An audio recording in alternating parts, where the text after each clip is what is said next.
everybody, and welcome to the newest indoor adventure in the wild beyond the Witchlight, Part 21, The New Doctrine. So, today is June 19th, 2022, and you are loved, especially all those daddies out there, because today is Father's Day. Let them all know that they're appreciated and loved as well. That's if, you know, they're still a part of your life, and if not, we got plenty of replacement dads here on the channel. If not, I'm your daddy now. We got plenty of replacement dads. Card, so many I will to go accept around. them in my P.O. box. We got Graybeard, we got JD, we got HypeGoblin, we got Satan. Even RJ could be a daddy if, you know, you play your cards right. So, hey, if this is your first time joining, you can go to youtube.com/indooradventures to check up on all of the VODs of each of the games that we have done up until this point, or you can go towards anywhere audio casts are being made available for free. You can find us there under the same moniker. And speaking of things that are being made available for free, if you go to patreon.com/indooradventures, you can check up on our after show called Nights in the Courtyard, the after show that we like to do for all you acorns out there, where, you know, if you have any questions for myself or any of these other fine folk, you can feel free to post them in the Discord or in the Twitch chat to the side, or if you look to that Twitch chat, there's a link to our Discord. You can join us there, posting questions for the courts, and we will do our best to respond to those questions in a timely fashion, usually going to be posted the next day on our Patreon at patreon.com/indooradventures. Now, you're probably thinking, didn't you just say that that's being made available for free? I thought Patreon you had to pay money for, but you don't actually, because everything is being made available for free. It's all under the public tag, so as long as you just go to patreon.com/indooradventures, you can check up on our after show. It is a great time. But let's say that you already support us on Patreon, you already support us on YouTube and Twitch and all of those other wonderful places, and you're trying to think to yourself, where can I go to help support this fantastic show even more? Guess what, acorns? I got your back, quite literally, in fact, because if you go to indooradventure.redbubble.com, we got t-shirts, we got posters, we got mugs, we got crop tops, throw pillows, shower curtains, aprons, clocks, journals, stickers, and we also have Tia masks. That's right, we got masks with the symbol of Tiamat upon them, designed by our very own Cyberwolf 1201, where all the proceeds of those masks, as well as the rest of our merch, is currently going to help support Doctors Without Borders. So if you would like to help support a good cause, you can again go to indooradventure.redbubble.com. But that is it for my opening spiel. So hey RJ, who you playing today? Hello everybody, I'm RJ, and I will pick you up from soccer practice without forgetting. Today I'm playing Vice, who is the Tiefling Warlock Rogue. We both go by he, him. Hey everyone, I am Sarah, and I will be playing Lowry Moon, the Hex Blood Spore Druid, and I'll bring the snacks for halftime at the soccer game. I won't forget. Something better than orange slices, I promise.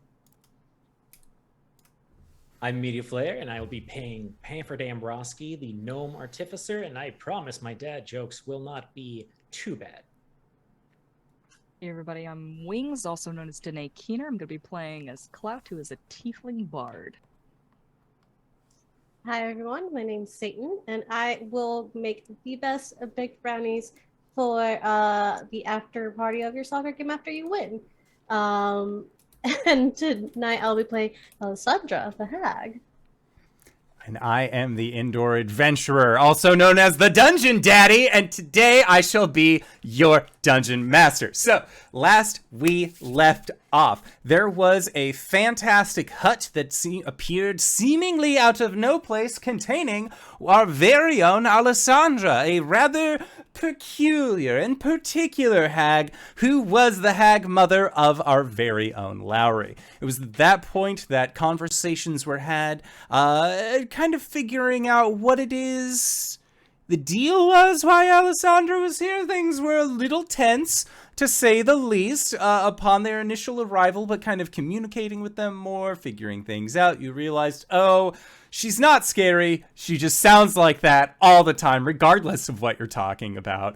And it was at that point that your group realized that if you do remove Bavlorna from her position of power, you're going to need somebody to kind of take over the role as ruler here in Hither of this temporary archfey, and using the contract that you had kind of copy-pasted from thither when you helped Will of the Wood enter into more archfey style situation, you decided that, well, Alessandra seems reasonable enough in their requests and asks of what they would like to do. So that is where we last left off. That, as well as it does need be mentioned that Pam found out quite a few things relating to a Zybilna / Tasha / Igwil.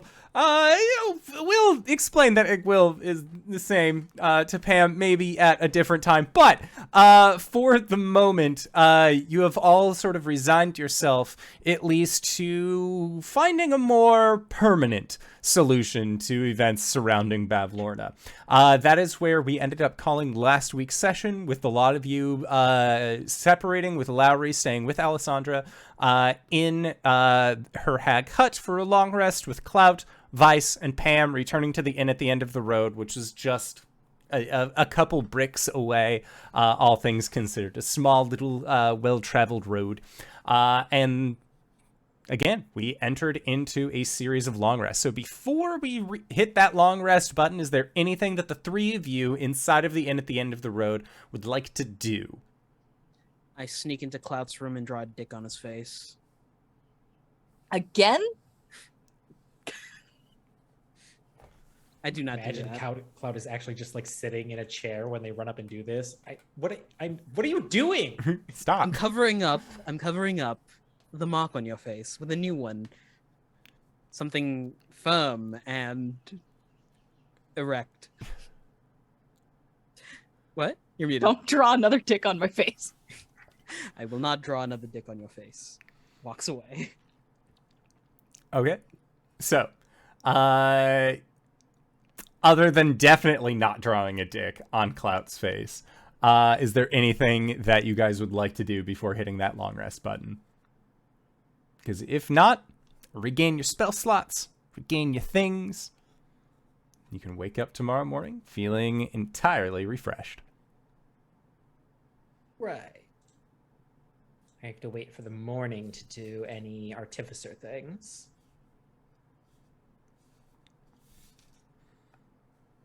Okay. So yeah, morning comes around. This is, as we jokingly described it, leading up to this session, this is the dawn of the final day of your contract with Bavlorna. Anytime as the contract would end, that is when, we'll call it a punishment, will come into play. However, what that is was not exactly made specified to the contract makers, so we'll just sort of see what happens if that ends up coming into play. But what is the gang's current plan? I know that there had been talk about possibly seeking additional allies in your attempted fight against Bavlorna, or at least having some sort of backup with you. Well, for the first hour in the morning at least, Pamferdam will need to sit in their room and finish up that new brain fart steel defender that they are working on. Okay.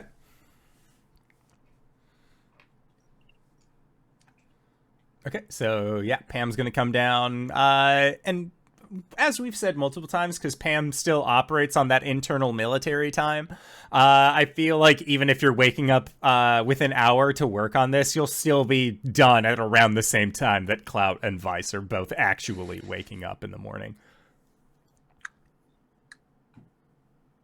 Morning. Hello. Regular types of tea are on the kettle. Thank you. You doing all right? Holy shit! First foremost, Savvy, thank you so much for gifting 5 subs to the group. Savvy! Holy shit! You are loved, Savvy Seaworth. Second, I thought that was an NPC startling something. I was like, oh, what did we do? I didn't do it, I swear. Yeah, how you doing, Pam? Well, I got some sleep and I managed to finish the machine. Clapperclaw should be able to just ride in it for the remainder of our journey if I don't break this one.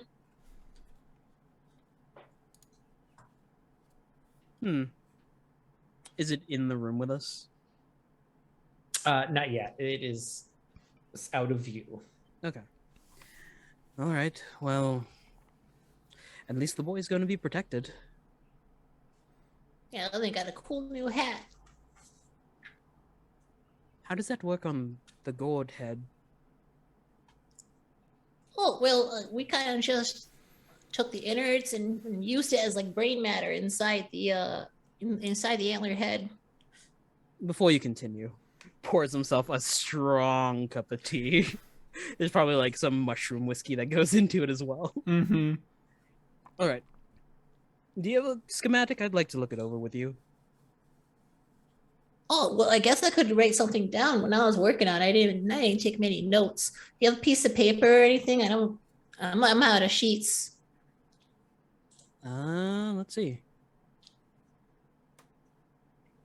I've got a string and some tinder boxes. I'm also out of paper.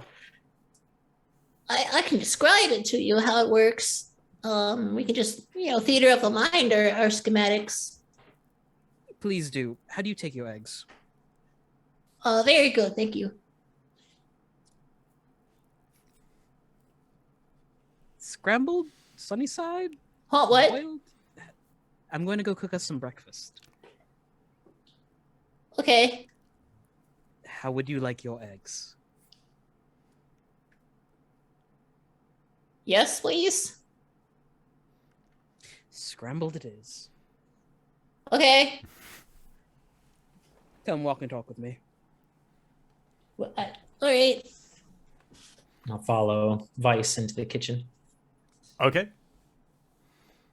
Yeah, and as you are describing the schematics of the Steel Defender, Vice being a tinkerer yourself of sorts, it is not a difficult thing to kind of pay attention to, although it is early in the morning, you're just starting off with some tea. It's like when somebody, again, who has been up for several hours is telling you all about the things that they've been working on. It's like, your brain's not... It's still catching on your own internal gears. He catches keywords, and he can extrapolate the data from that. Mm-hmm. Yeah, every once in a while, there's like a word that Pam says that appears in your brain in bold text, and you're like, ah, yes, that thing. Actuators, yes.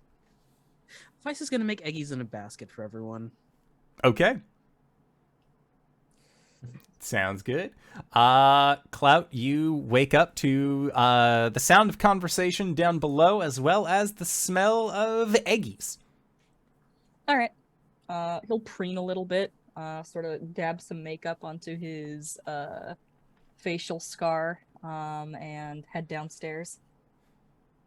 Yeah, so basically we like dried it out like a giant raisin, and then I basically like shaped it into like a standard shape of a brain, and then we just kind of shoved it inside the skull. Oh, good morning, Clout. But how do you account for the neuron activation then? Well, so the brain already functions, so I didn't have to change the programming at all. Oh, interesting. Morning, everybody. Morning. Eggy on a basket. Eggy in a basket. Extra runny yolk. Yes. Slides to the left. He'll sit down, tuck in.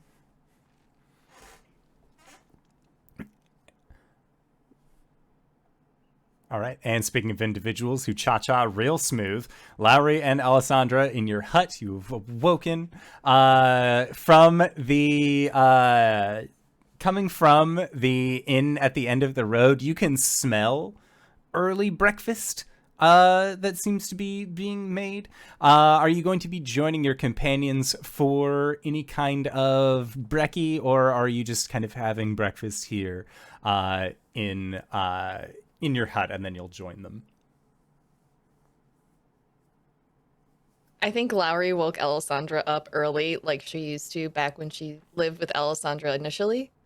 And is just going on recounting all of her adventure with this party in particular, as she hands Alessandra her morning cup of mushroom tea.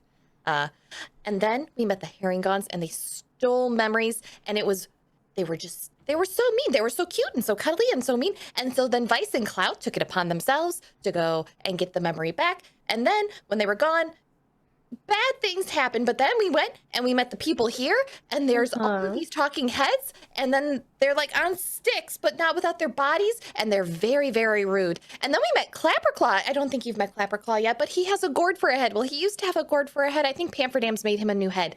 But why are you looking at me like that? I'm not looking at you anyway.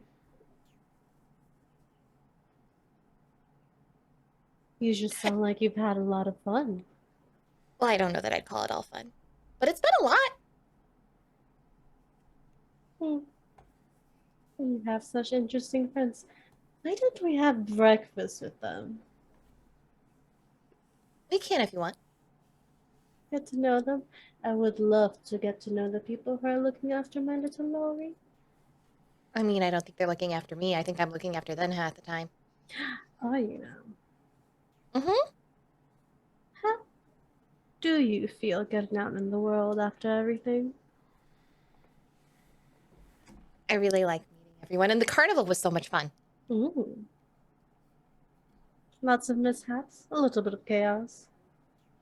A little. I try to keep it down. Down. Oh, All down. Deep, deep down. maybe bring it up a little bit. Just a little. For fun. Sometimes.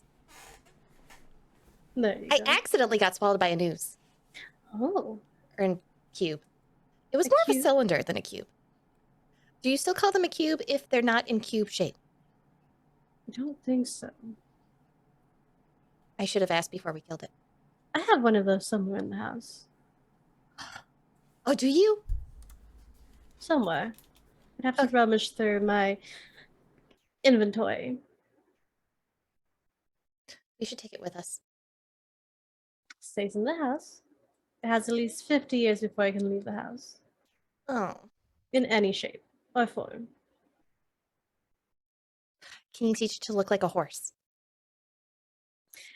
Its form is more of a punishment than it is natural. Rats, I wanted to play a prank on Clout with it. Okay. I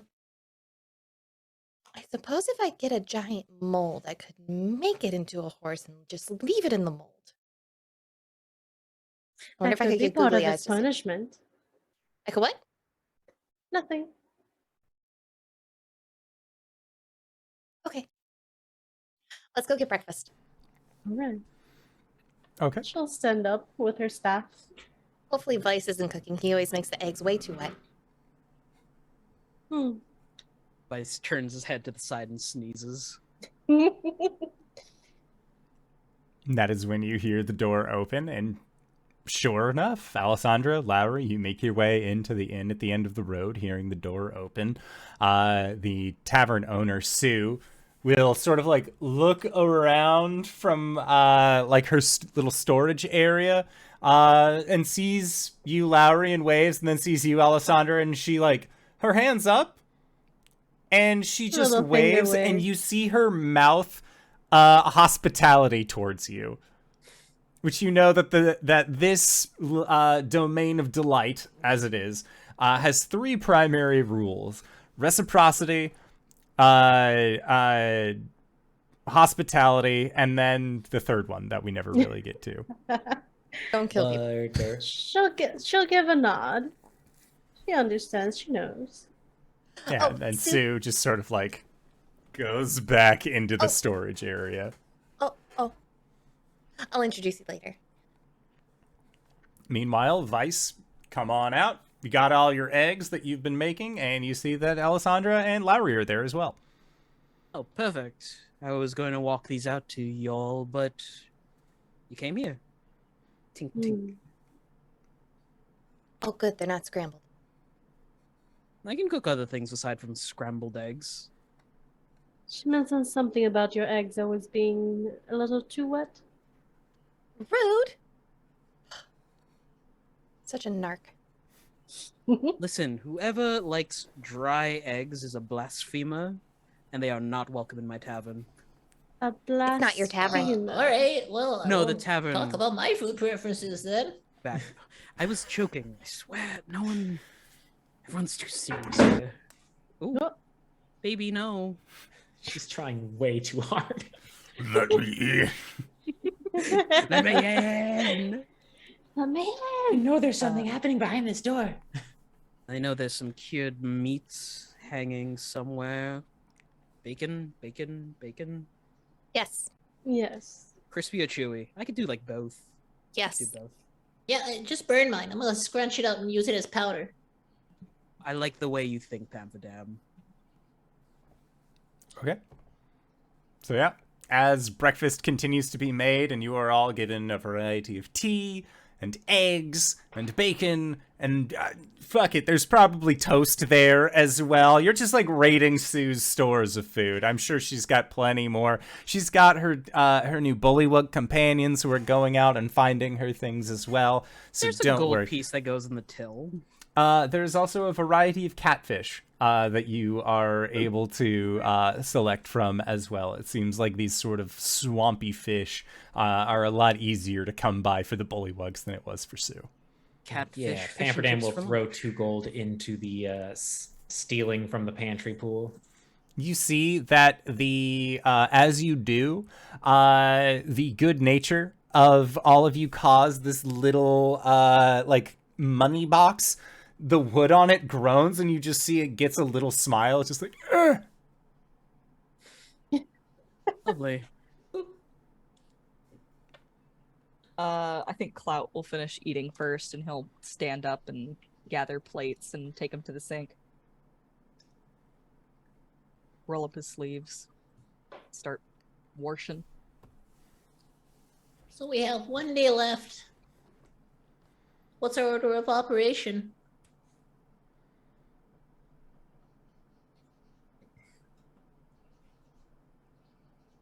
I assume we want to speak with her before going all Black Ops on her. Maybe we can just talk her into leaving. We Right. talk to the bullywugs first.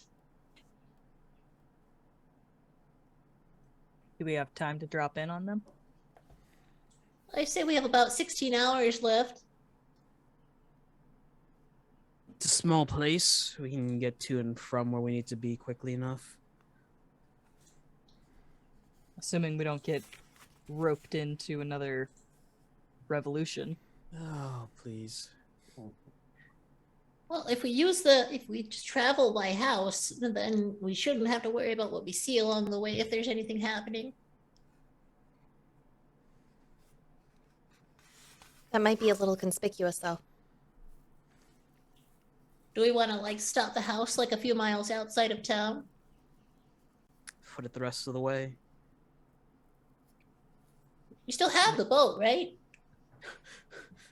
I don't think so. I thought we left the boat here. Yeah, is the boat still attached to the inn at the end of the road? Or because that has been a minute. The boat is no longer attached to the inn at the end of the road. It seems that the bullywugs who have been going out and finding food for Sue have been utilizing the boat in their expedition. When That's fair. when my tattoos changed, did anything that was created with them disappear? No. Okay. Just the mental image of a couple of bullywugs in a summoned boat out in the middle of a lake, and then it just disappears out from underneath them because Clout died and went to a noodle house in his death dream.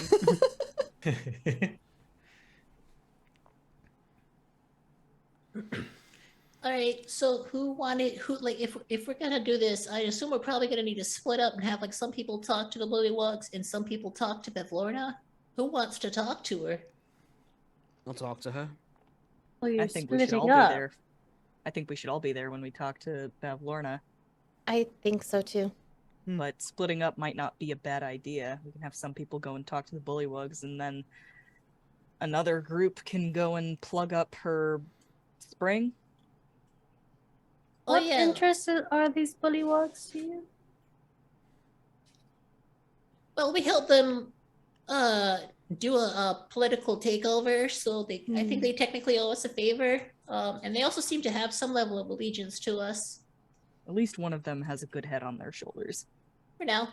Figuratively or literally? Literally. Well, Both. Hmm. yes. But technically, they're the So- rulers of this area Hmm. under And you're- Bavlorna. Looking to get their help to overthrow Bavlorna. Or at Right. least see what the situation is now. Their political situation kind of changes rapidly. Yeah. If anything, we can also convince them just to stay out of it, if they don't want to help us. We might be able to get them to tamper with the well while we're in there talking to her. How would we, Possibility. besides the bullywugs, how would we go about tampering with the well? If you give me an hour, I could help. There's some sort of magical system in there that draws water from the lake into the pool.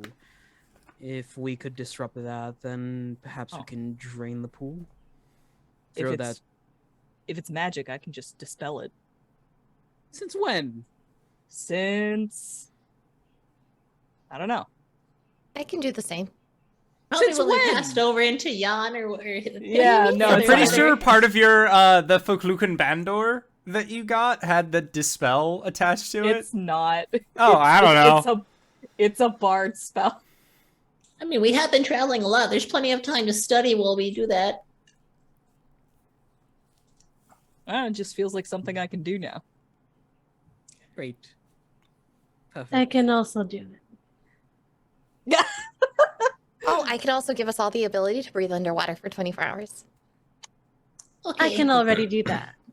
We've got a lot of options open to us. So then seems. Lowry, Clout, and Alessandra can plug up the well while me and Vice go talk to the bullywugs.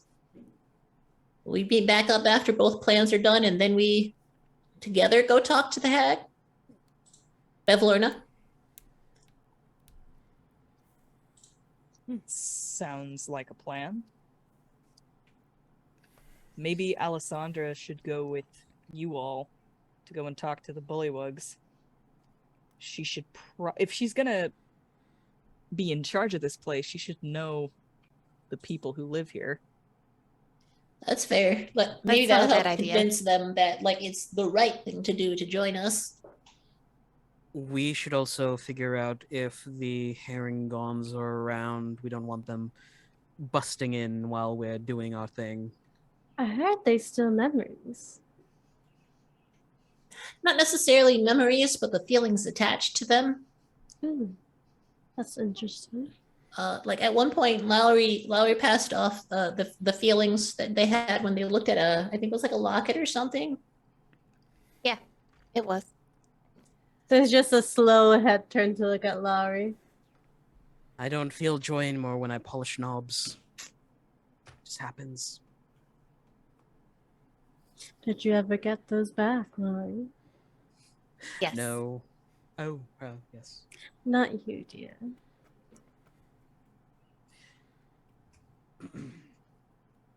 How Right. far away does anyone have a recollection of how far away the Harangon's headquarters were to Bavlorna's place? It was quite a ways away from Downfall. Can Lowry, since she has map making abilities, take out a piece of paper and draw it out for everyone? Yeah, Map yeah, making yeah. ability. Does anyone have a heckin' piece of paper? Here, hold on. I think I've got one. Clout hands you a map to draw on, and Wings drops the map of Hither in the chat. Yay! Track it down. I have so many Discord things. Oh Now. my goodness, Lowry, your map making skills are fantastic. I've gotten so good. Well, the coastline wizards would be really impressed. Yeah, so it is roughly anywhere between 2 to 3 miles from the outskirts of the Brigands Tollway to Downfall. Okay, so not super far out of the way travel time wise. But they do make deliveries to Bavlorna, right? Yes, they do.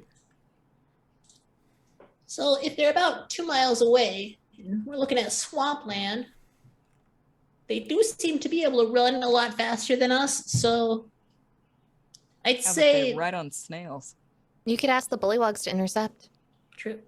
True. Otherwise, they have probably about an hour of response time.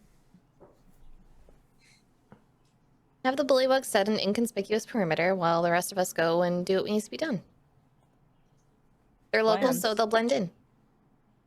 All right. Devious. I like it. Right? So I guess once we're all geared up and all that, we can set off towards the place. Sounds good. Hey, Whisper!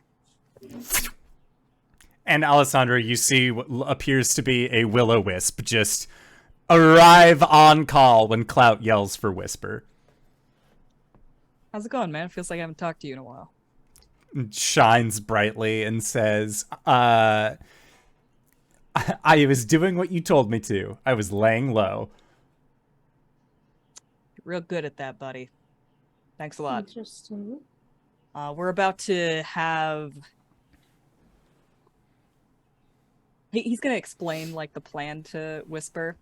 And essentially, his job is going to be on whatever team Clout isn't on, and, like, run to us and tell us if anything goes wrong. Yeah, Whisper's on board for it. I was looking at the map and I was all like, oh yeah, those are the wells that have the will-o-wisps in them. And I was like, fuck! My Whisper! will-o-wisp! I've got one of those!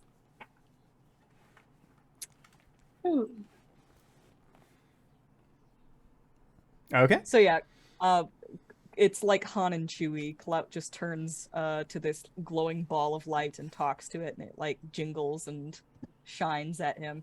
And the two of them just have a conversation back and forth. Before they leave, Alessandra's gonna just, before I forget, and just snap her fingers, and her appearance is going to change to that.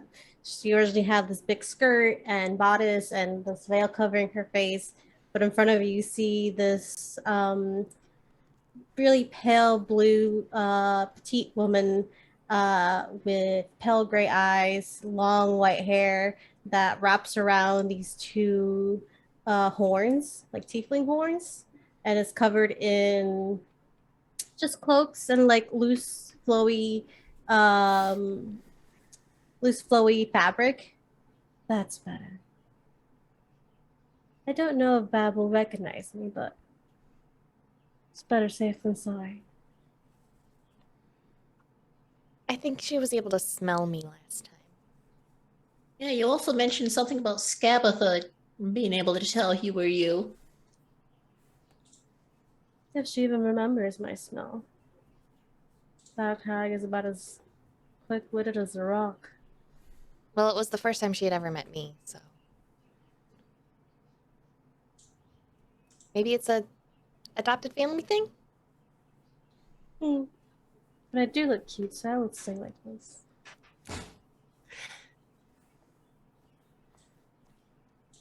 Okay. So, we're separating into two different teams. There is the team How that are we is... gonna split up? Sorry. No, Continue that's what I was talking. going to say. So how's the split going? Vice and Pam and Whisper are going to go and speak with the bullywugs. From what I got, yes. Okay, and then There's the also other a recommendation of taking Alessandra with us so they can meet their future subjects. So Alessandra, would you prefer to go and speak with Bavlorna? Would you prefer to go and speak with the bullywugs? It depends if they think that if Alessandra's going to be a better help to speak with Bavlorna or a better help to speak with the bullywugs. Because I am a guest, I will leave that up to you I thought guys. we were Yeah, I I thought thought we were speaking to the plan- Bavlorna together. The Yeah, group we're, two was we're going to go mess plugging with a the well. hole. Yeah. Yeah, the beginning, Yeah. the split is for like one group's gonna go talk to the bullywugs, and one group is gonna go and tamper with Bavlorna's well. Okay. And then we're going to rendezvous and then all meet with Bavlorna together. And do a team with or stab. without. Yeah, exactly. With or without the bullywugs, like keeping watch and making sure that the Herongon do not interfere. Okay. Sounds good. Okay. So I will go with bullywugs. That's what they prefer. Yes. In that Okay. case, we're gonna take Whisper with us, Lowry and Clout, because there's a larger risk of something going wrong there. Okay. And then Whisper can run off and Okay. And before we go, I'll need just a hot minute, and I'll cast water breathing on all of us, so it's available for the next 24 hours for everyone. All right. I don't need it, so just in case. And since Well, we I can breathe all pick up underwater to now, I 10, guess so I'll it take doesn't matter. Clapperclaw with us, since you don't need something that needs or doesn't have lungs. Okay. What? So you're bringing Clapperclaw back into the fold? Yeah. Pam will scuttle up the stairs and open up their room and escort the third iteration of Clapper's suit to these stairs. And this time, it's got the torso still of the little tin soldiers from thither. And its arms are more resembling of a mixture of like tree branches and tentacles, and they come to pointed tips, which can peel back kind of like banana peels in order to extend little like bony hands that look like they were taken from some sort of like marsupial or raccoon-sized thingy with thummies. And then it looks like there's still a spot up top where there is a void, a strange like filmy membrane, and popping out of it, which is a pair of like antlers that slowly like stretch outward, and the skull that Alessandra gave Pamferdam slowly like forms back into two as it looks like it was split and set to slide over each other. It would open up, snap together, and be a big mechanical tentacle tin soldier with a new deer head, piloted by Clapperclaw. Okay. And yeah, as you are bringing Clapperclaw down this staircase, Alessandra, you see this mechanical horror that has been constructed by Pamferdam that just goes, "I love my new body!" And you just Undulating see, tentacle yeah, arms. just like, again, like this absolute monster of a thing with this voice emanating from it. What a beautiful creature. Doesn't he make the best thing? You do. Sorry, Faye. Yeah, so this is a little bit more durable than the last one, and I managed to fit the bag of holding into the neck hole of the armor, so if Clapperclaw wants, they can just crack their skull and slide back in, and then we can still use it as storage as well. I don't want to break this skull. It's beautiful. No, remember, just when you put your jaw to the right and squeeze your head, and your skull's gonna slide back together again. Okay. What a Alessandra? wonderful creation. Alessandra, Clapperclaw, Alessandra. It's Hello. And like they're like waving with this tentacle like hand. Hi. You're quite the engineer, Pamferdam. Yeah, I'm pretty good at it, I guess. They're So- the so- best. This is the greatest body I've ever had. Do you still have the bird that was kind of oozing? What that was? Oh, yeah, no, that's the skin that I used to make the bag of holding. Oh, rats. That was really cool. Yeah, that one was nice. And then I found out we had Whisper, so that one was redundant. I like Clapper. What was their name again? Clapperclaw. Clapperclaw. Wow. Yeah, when we found them, they were like a scarecrow with a gourd head and kind of crabby hands. And we've cycled through a few bodies since we've gotten them. Trying to make something more durable and permanent. I have a schematic for a Nimblerite that Weiss gave me, but that's going to require a lot more materials than I can find here. Well, your inventions are fantastic. Look how much joy has brought Clapper Claw. The last body I had, I was able to fly around for a bit, but then I got caught up in the rafters and I couldn't get down. And you see that he sort of like shakes back and forth. But Oh, there's like no. a rattling that comes from the chest, and you think that this is like an old not like an old defense mechanism of Clapper Claws, but like an old mannerism of theirs that when they would get excited or scared that they would rattle. Hopefully that doesn't happen again. Oh, it shouldn't. I don't know if I can fly in this body. Probably figure out some type of elevation, but that's gonna take me some time and probably some more levels. What if we just tie a bunch of balloons to them? Ah, it would be like I was propelled by swamp gas. Do we still have the balloon? No, that No, got that was stolen. stolen. Yeah. I have sheep's stomach somewhere in the house. Probably inflate that. Yeah, that's something we can look into in the future.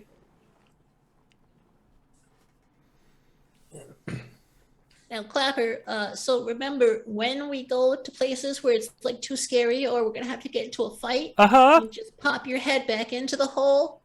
You don't have to worry about it. The body's gonna run itself and protect you. But I want to help protect you, Pamferdam. You've done such wonderful things to help me. Yeah, but I mean, like, we are fighting. We're dealing with the hags, you know, the people that did all this stuff for you. And I know we managed to keep you away from Scabatha, but we're still gonna have to hang out with the rest of the sisters. Okay. I trust your judgment. Are you afraid of hags, Clapper? I won't keep saying Clapper Trap. I too also avoid Claptrap. Clappy. Yeah. I'm not afraid of hags. I'm not afraid of lots of things. But Scabatha, oh, she put me inside of this mechanical body originally. But then I was very brave and I ran away. How brave of you, Clappy. Mm-hmm.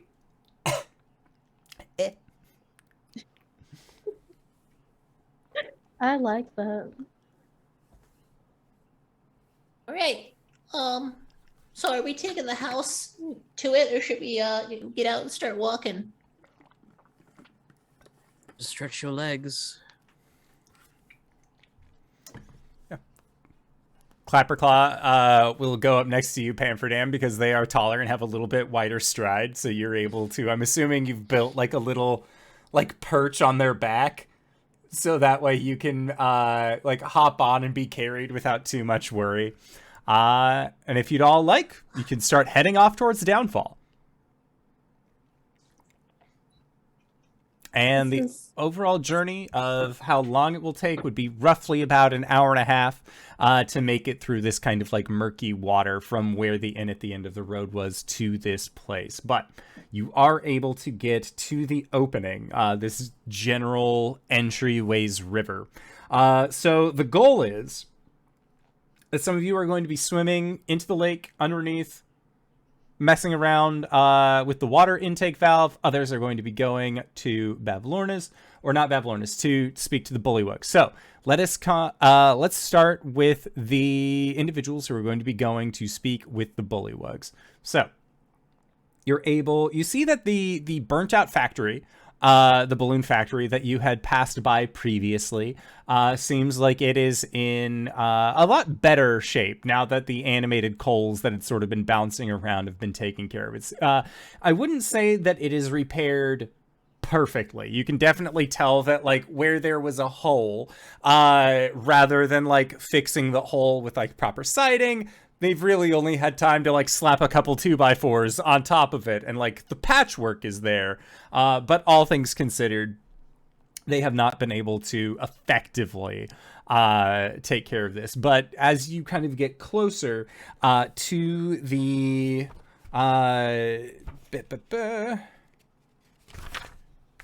to the gazebo, this grand gazebo where you had witnessed the meat kill of King Gullup the 19th. You can see that like the bullywugs they seem chipper. They seem cheery.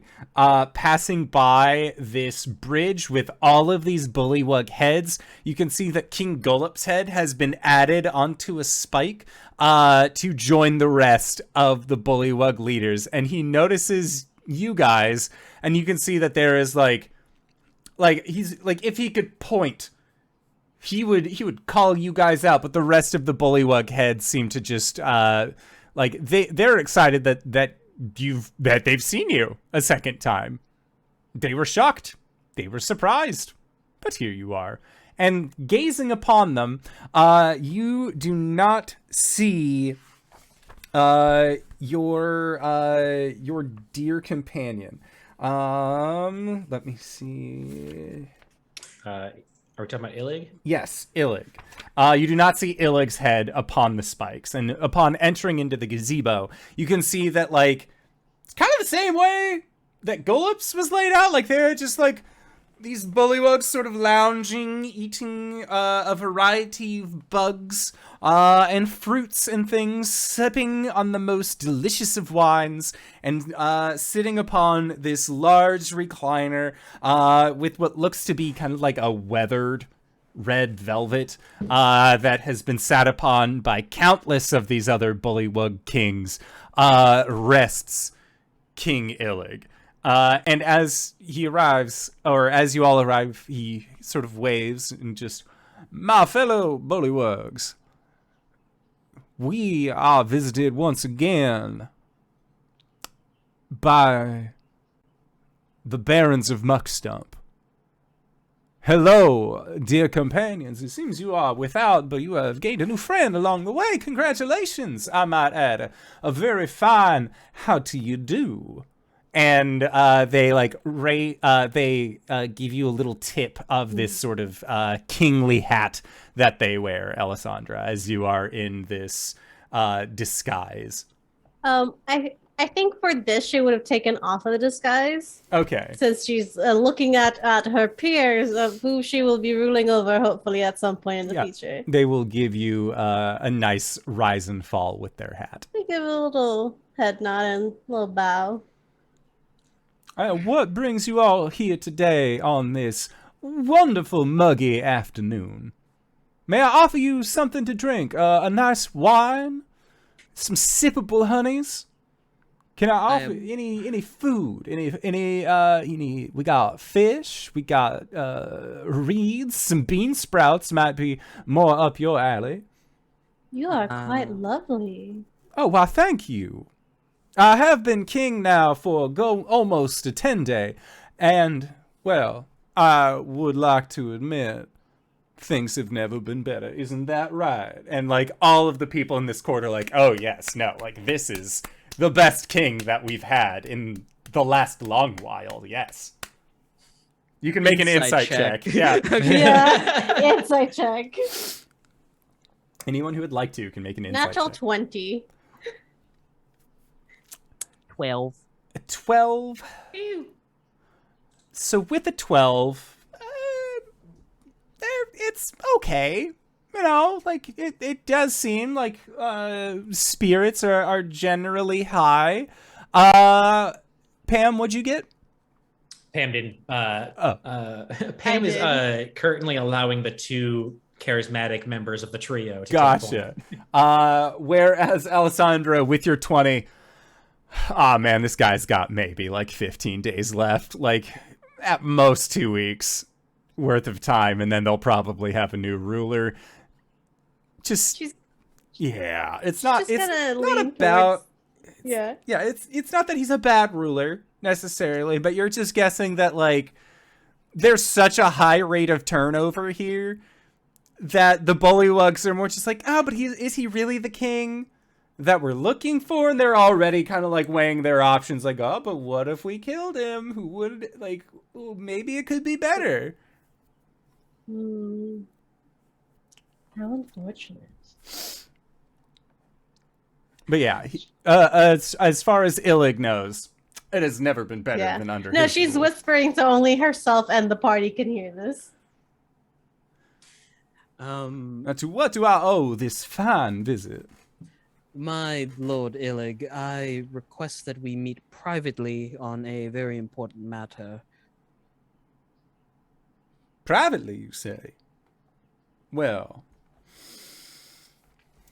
normally, under any other circumstance, I would prefer to be out in the open with all of my fellow individuals, seeing as how there's you are aware of the rate of turnover here in Downfall. However, you all help me so much. You are all part of the baronies. Follow me. Let's walk and talk. Oh Lord, what's her name? Just Frog Knight shoots. lady. Name. Murgot. Murgot. Is she here as well? Why, yes, she is. I request that she be here for this meeting. Well, that's fantastic, because she is actually going to be where we would be heading as well. See, I was planning on taking you to the Sinking Palace, you know. My royal chamber. Not many outsiders get to view the Sinking Palace, my friend. Oh, lead the way, sire. Wasn't that the same room where the arena was? Or the prison or whatever? No, the prison was adjacent to the Sinking Palace, though. It was very close. It's the next door over. Yeah, it was the next building over, yeah.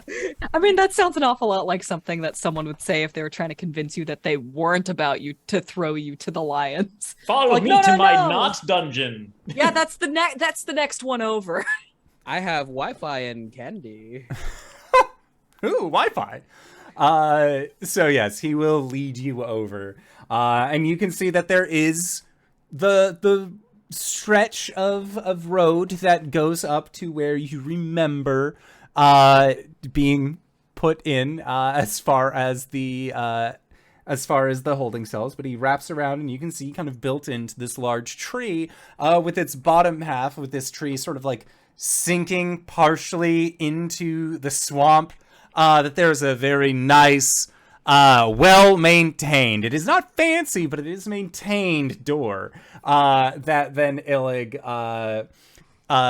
opens up, and inside you can see, or like out in front, we'll say that Murgot is training the next generation of Bullywug soldiers, and Illig will call out for them, and will meet you here in the Sinking Palace. And as your group is ushered in, Illig and Murgot follow in as well. You know, now that Illig has what he believes to be a proper form of defense in case anything were to happen to him. That is where we will switch over to Clout and Lowry. The two of you are going to be swimming, going to fuck with some piping. So the group splits. Are you just like diving right into the river? Are you going to try and find an area around Downfall that you feel is like the best way to get in? What is the goal here? Other than to fuck with the pipes. Well, I imagine Vice is probably the one who knows exactly where that was. So, prior to swimming down here, Clout would have had Vice describe exactly where to go. Okay, yeah, and it's basically in the center of Downfall is Bavlorna's cottage, which seems to rise up out of the middle of the lake like some kind of strange reed or other kind of like swamp grass almost. But that is where its generalized location is, and it's relatively easy to follow and know where it is, because even though it is surrounded by this heavy fog, there are 4 different chains from buildings that actually connect to Bavlorna's cottage. So if you just follow along the chains, at least from the way of the water side, you are able to reach Bavlorna's cottage as a whole. All right. Okay. As the two of you are swimming out, I would like for you both to make perception checks. Oh, fuck.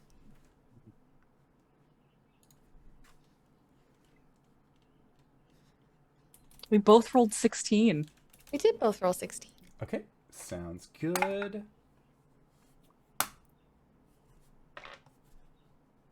Alrighty. Oh shit, weren't there like quippers in the water?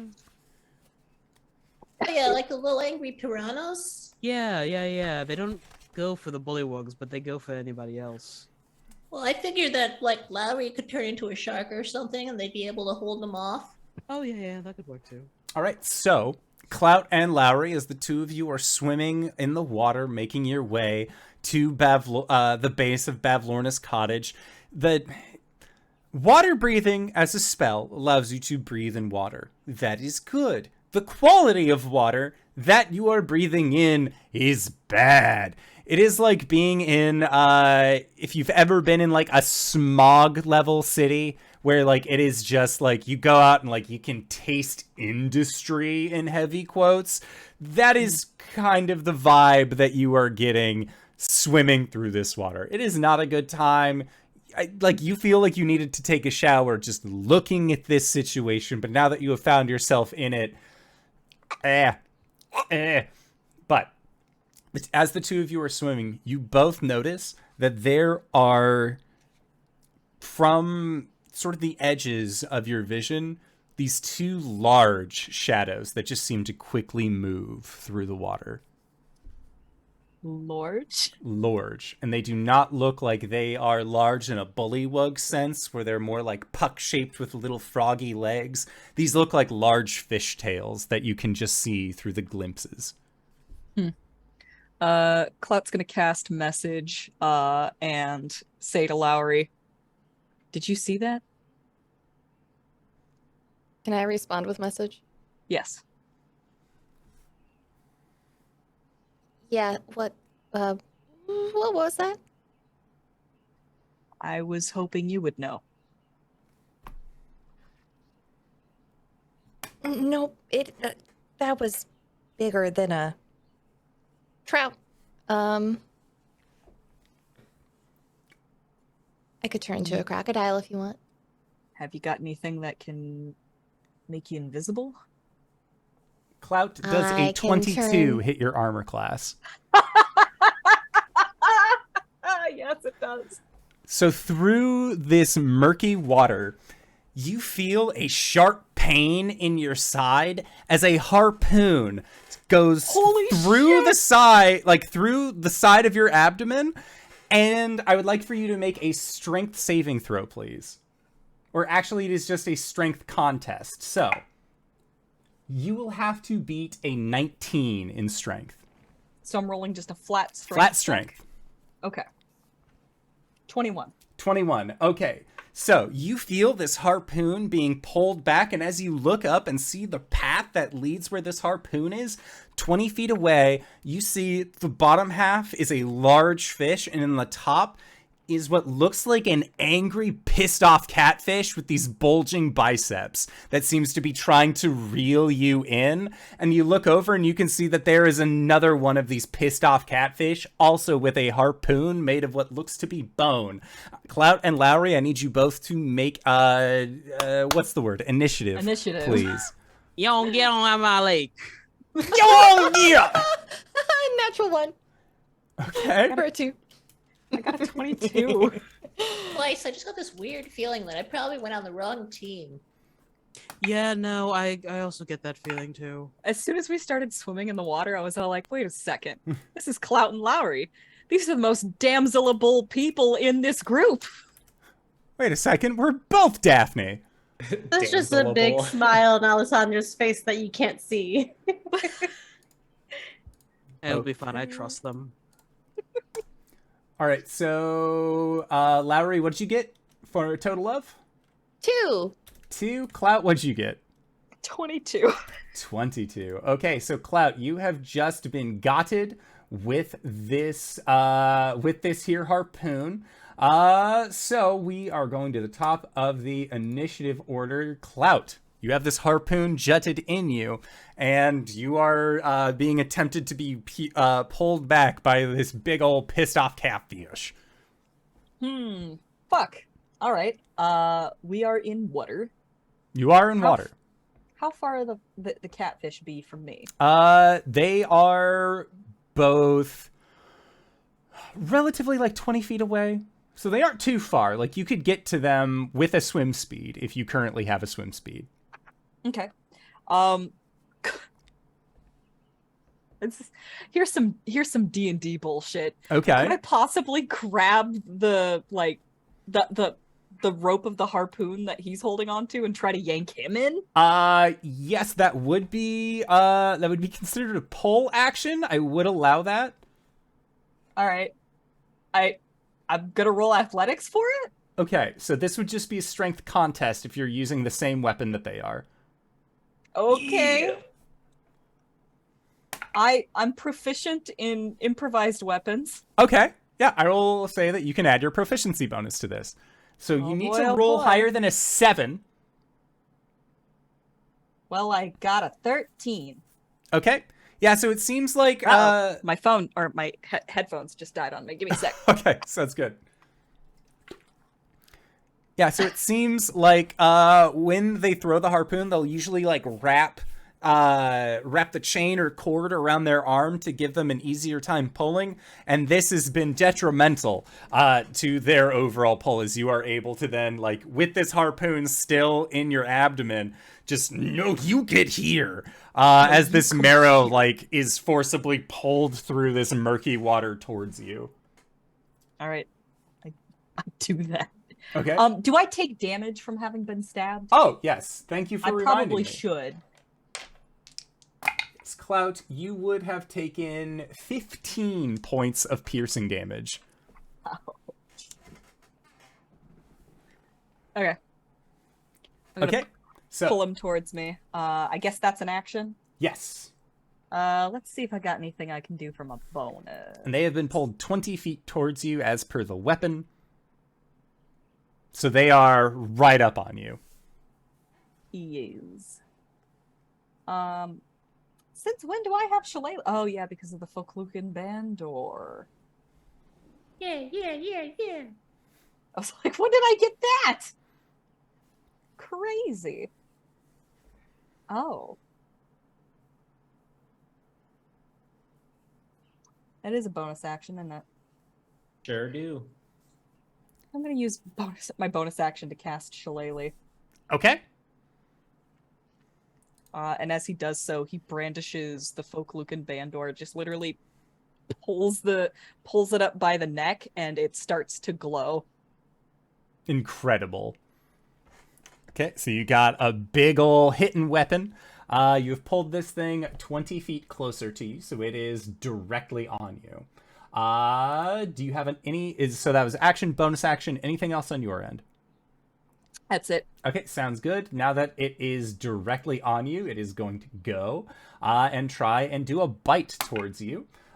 So does a 14 hit? It does. Okay.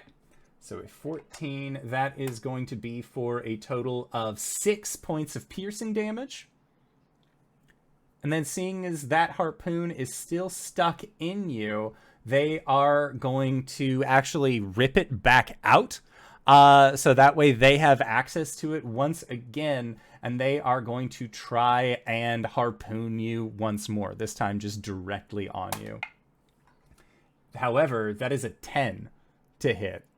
That's gonna be not a hit. A little bit of your blood like goes into their nose, and you can see their eyes just go wide as they're like, ha! Like they're like you just like basically gave them a little taste, a little sippy of something, and they're like, it's like when you see a cat around catnip, like they are just like shaking, like, oh, this is the good shit, it's not bullywug! And they are very excited. Likewise, the other Marrow, who is also excited, is going before Lowry. Lowry, they are going to try and throw their harpoon towards you. Lowry, does a 14 hit? Wait, cutting words. I'm gonna reduce that by my Bardic Inspiration, which is a number. Sorry, it's been a while since I've been in combat. Yep. Much less been in combat where all of this shit was relevant. My Bardic Inspiration is a D8 now, so I'm gonna go ahead and roll that for you. Okay. Hit the button. 4. Reduce it by 4. Okay, it's a 10 so that now. would be a 10. So Lowry, does a 10 hit you? It does not. Okay, so their harpoon goes wide, and you can see it just sort of shoots out and then begins to fall. And they are then going to swim up towards you, and they are going to try and just bite out at you. Does a 18 hit? Me, yes. Okay, so Lowry, you are going to be taking a total of 11 points of piercing damage.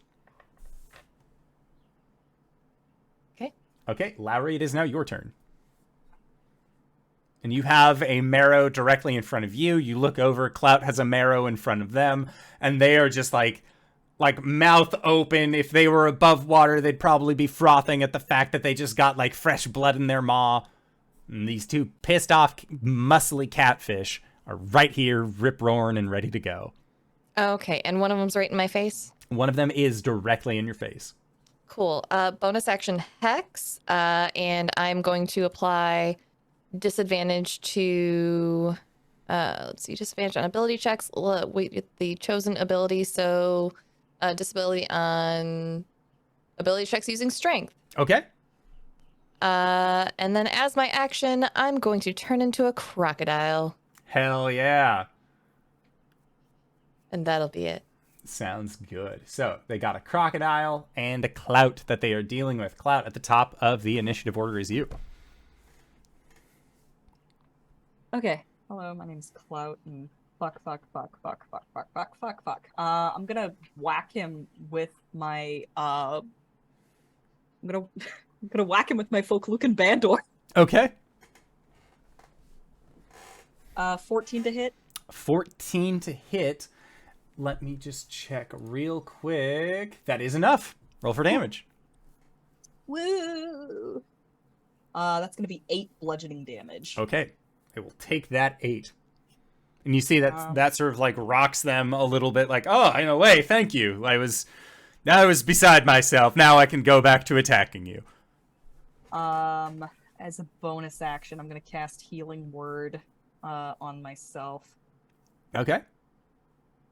Because I need some of that there juice. Get that sippy back. Yeah.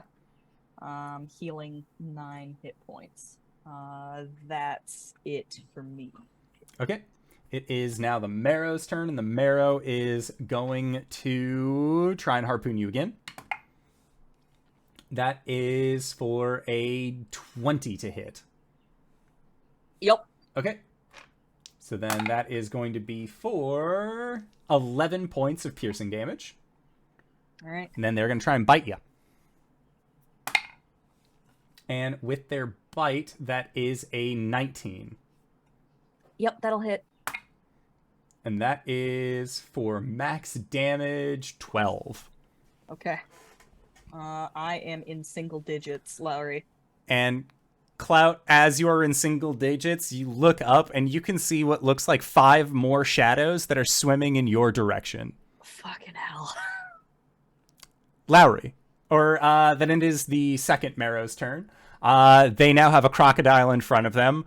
In their mind, this is the greatest delicacy. What was once man is now crocodile, and I will devour both of them. And they are going to try and harpoon you. That is for a 22 to hit. That hits. For 10 points of piercing damage. Okay. And then they are going to try and bite out at you for a 17 to hit. That hits. I'm gonna cutting words that. Okay. So 17 to a... Reduce it by 6. Hell yeah. So an 11. Does it? It is 1 point under the crocodile's AC. Bard! Okay. So, yeah, Clout, I'm assuming that it is just like a bunch of underwater swears. You can breathe underwater, but it doesn't make it sound any better. As you're just like... so many bubbles and blood just everywhere. And they are unable to get towards you. Lowry, in a crocodile form, as you see that Clout is... Like, he's been speared multiple times, he's been bitten, you've been stabbed, you've been bitten, and then you look over in the direction that Clout had kind of, like, made a look to, and you can see these 5 shadows that are coming towards you, and you can see that they are bullywugs. And they have these like pissed looks on their faces as they have spears, and they are just starting to throw spears in the direction of the marrow. And the marrow, you can tell, are immediately like, ah, god damn it. Like, they are just like, they had their meal. It was right there in their hands.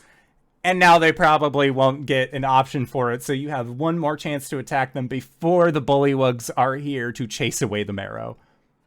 Yeah, Lowry's gonna make a bite attack against the one that's trying to harpoon her. Okay.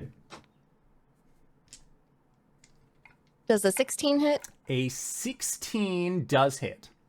Cool. That'll be 12 points piercing damage, and the target is grappled. Okay. Okay. Num num. Just doing that like alligator death roll.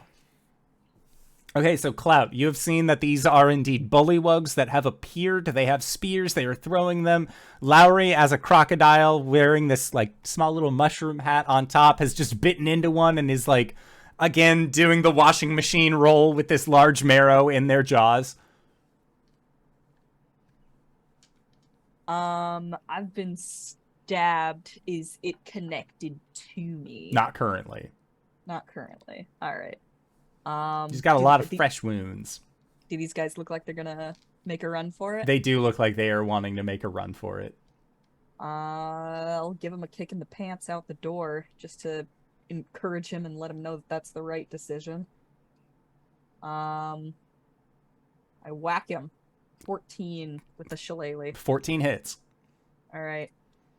11 Folkluken damage. Okay. Yeah, you can tell that they are like, they're a little rocked at this point. They were not expecting to get hit like this, or expecting the bullywugs to show up in your defense. Bonus action, I'll go ahead and pineapple. Once again. Okay. Sounds good. So then it is the Marrow's turn, and they are going to disengage from you, Clout, and attempt to swim away. And they make it a pretty decent ways away. Next up is the other Marrow, who is currently being grappled by Lowry. And they are... I think that they are going to try and, like, grab at the alligator chompy bits and, like, try and rend the mouth open and fight the grapple as best they can. If they're doing strength, they have it at disadvantage because of that hex. Oh, and I forgot to put my hex damage on that. Add your hex. That'll be 3 points hex damage. Okay, 3 points hex damage. So because they had disadvantage on the hex, they were unable to meet the strength save, having gone from a modified 21 all the way down to a 7 because of that hex. Disadvantage being a great thing. So they are trying, and Lowry, you and Clout just watch as spear after spear after spear is just going into these Marrow as they both end up like ceasing in their moving. The one that was swimming away, spear, spear, spear, begins to just sort of like sink a little bit. The one in your mouth that has been just clasped and is trying to get out, spear, spear. And you see that like as that extra hex damage takes hold, their arms just get loose, trying to hold into your teefies, and then they just become a weird heavy body in your large alligator mouth. Blech. And you see that the bullywugs sort of like swim up, and they look at the two of you and like motion to surface. Lowry will swim up next to Clout so that he can hold on if needed. Yeah, he'll put an arm around her. He's not proud.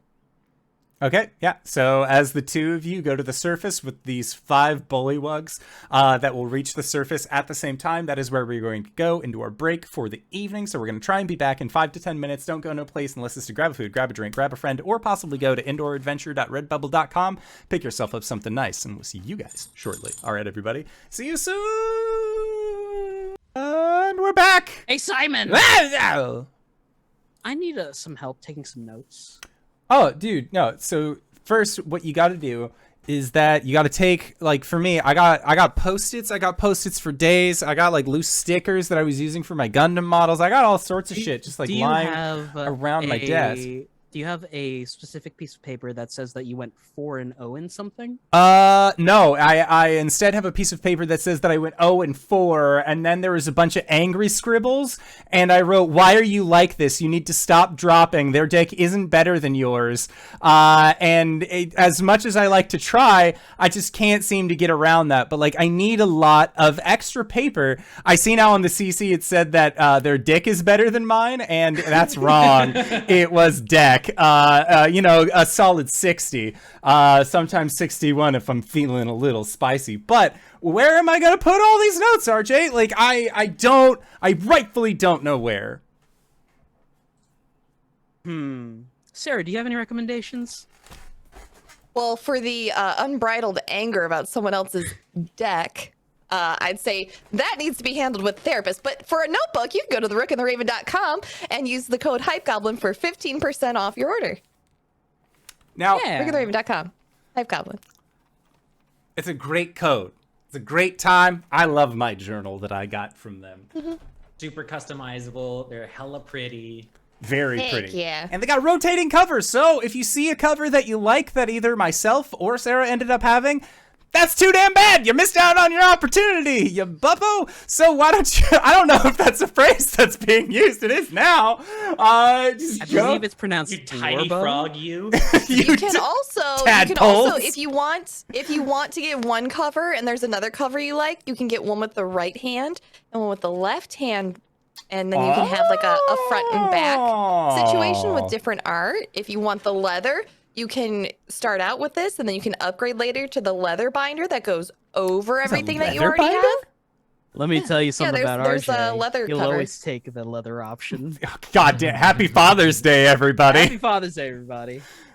All right. Daddy Appreciation Day. Whew. So, back to our game. Clout, you and Lowry ended up just getting hit on by a bunch of Marrow while you were trying to do a covert operation, only to be rescued by about 5 bullywugs in total. While this was happening... That's not how I remember it. While that was happening, Pam, Alessandra, Vice, and Whisper were all hanging out with King Illig and Murgot. So, upon arriving into Murgot's room, his throne room, and you can see that, like, whereas at the gazebo, it was a very nice, like, red lounging couch, this is an ostentatious and floral throne that he seems to, like, sit in, and you're not sure if he's, like, just shifting a lot in his seat, or maybe he doesn't really sit in this throne all that often and prefers the lounging chair, or this was, like, a specially created throne for a king long since past, and his ass just does not fit in the corrected grooves. Like when you sit in somebody else's spot on a couch, how it kind of just like, it feels wrong. Feels like it's not the same as what you're used to, but like Illig is like constantly trying to like get the right positioning on this chair, and eventually settles with like one arm kind of around the back, and like his spine does not look like it's having a good time while he sits, but he still references you and addresses you nonetheless of just, so what can I, you know what, I'm just gonna stand if that's all right. What can I do for you? It seems that you all wanted to meet in a more private location. I hope this is private enough for y'all. This is my special chamber. And what a glorious chamber it is, my lord. I've been in many special chambers. This is all right. Play your cards right, and I might let you into my chamber of secrets. There, I said it. That's assuming I want to get in. You know what? That's fair. She's got you pegged on that one. Yes, I've she got can. many people pegged. This is what happens when Clout's not here to police the language. And you see Murgot just like has this like, as a frog, a grim like, ugh. Like you could think that a frog could frown wider. Murgot is doing just that.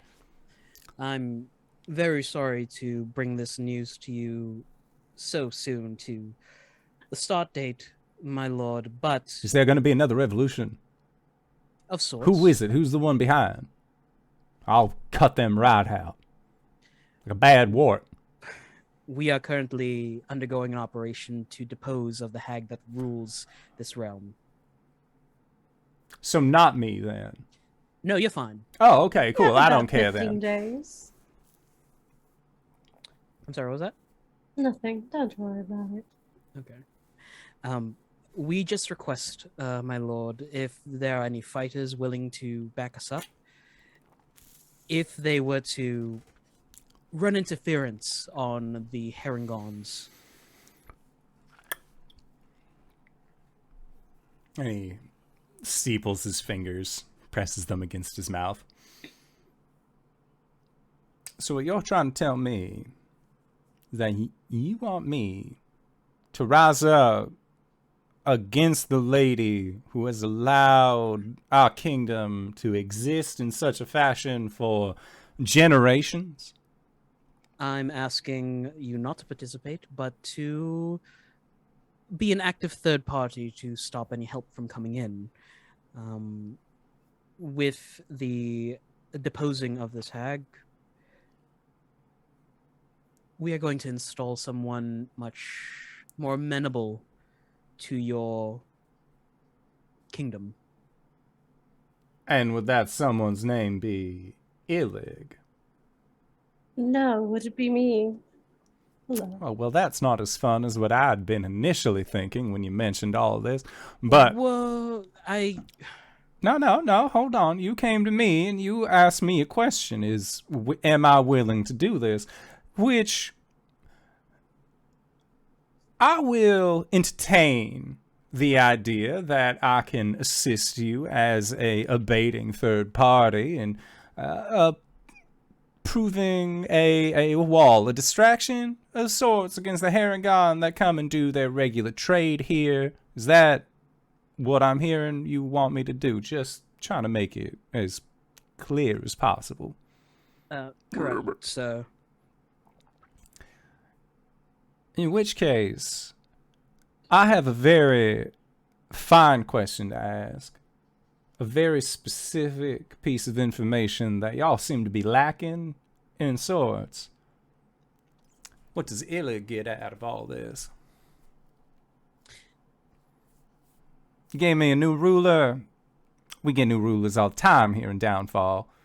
Whether it's one hag, a different hag, whether it's, 3 bullywugs in a trench coat pretending to be a hag, it's all the same to me. But what I need to know directly, what do I and my people get out of this? In an immediacy, not promises, not petty words. Immediacy. Vice looks over to Alessandra. To me. Tell me, like, what is it that you desire? Why, what I desire, I already have, miss. And I'm sorry, I didn't catch your name, and that's awful rude of me. I'm King Illig, former Baron of Muckstump. My name is Alessandra, the hag. It's a pleasure to meet you, Alessandra the Hag. Now, you ask what I want, and I'll tell you rightly such. I want security. Okay. Like I said, I am already king of Downfall. And I would For like to now. remain king of Downfall. There's a little bit of a turnover rate here. I don't know if you are entirely aware I've of been that sort of told, thing. and by the response of your subjects, I say you have about 15 days before they overturn another king.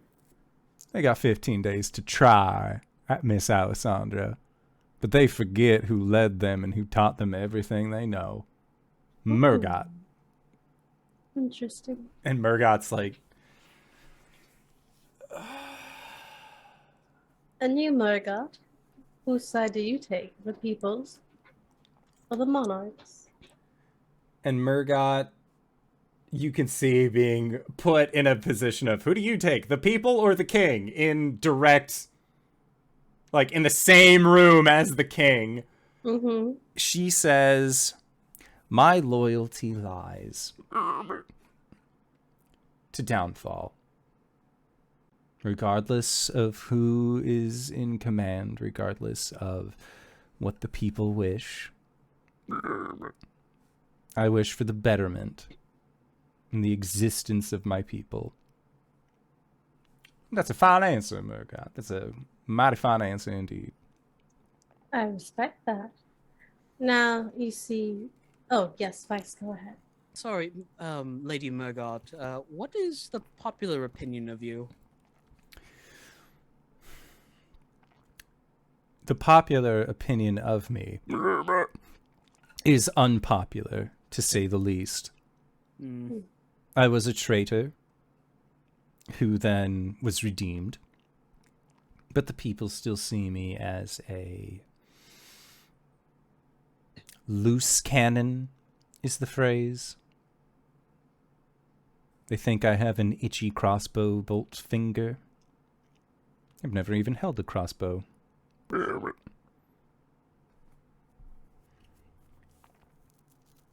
Well, it seems to me that what you two need is to work together.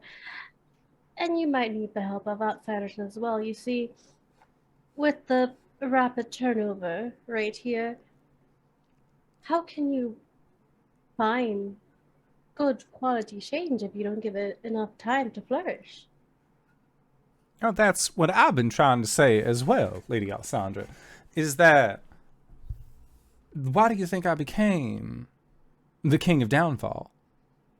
It wasn't just so that way I could have the title. I have all the titles I could possibly want. I was a baron of Muckstump. I don't know if you've ever been there, but I was its leader, de facto, until all of this rolled out. Now,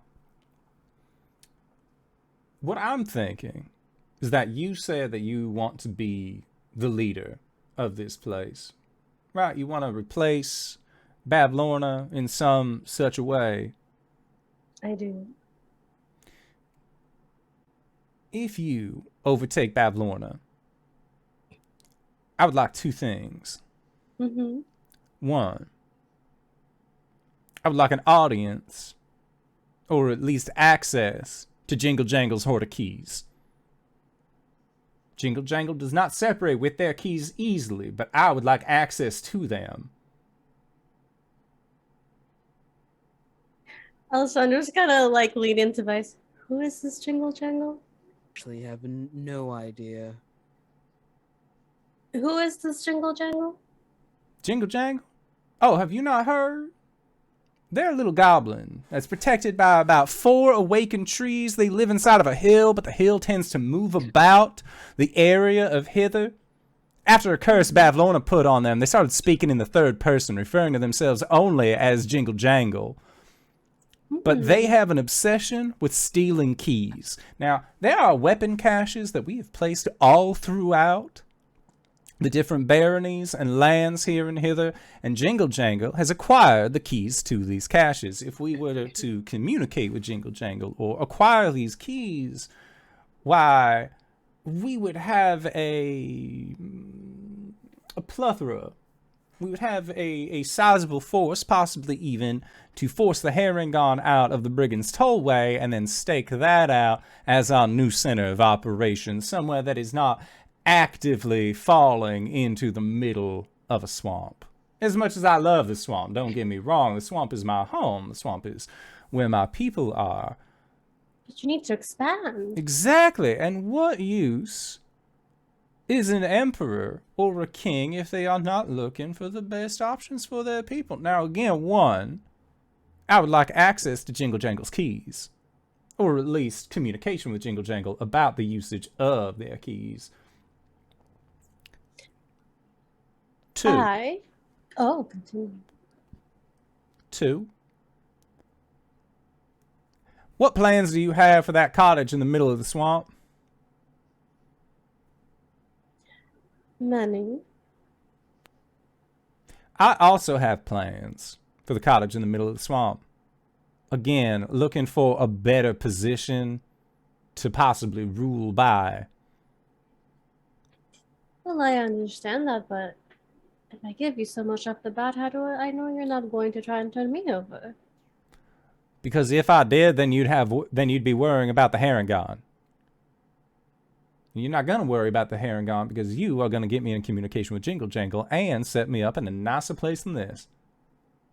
That's the deal. Is that we're trying to work out as? Is that correct? That is the deal we are trying to work out, yes? Then I see no problem. Deal solved. Now, I do have some plans for that cottage, though I'd be willing to help you look for something better than what you currently have.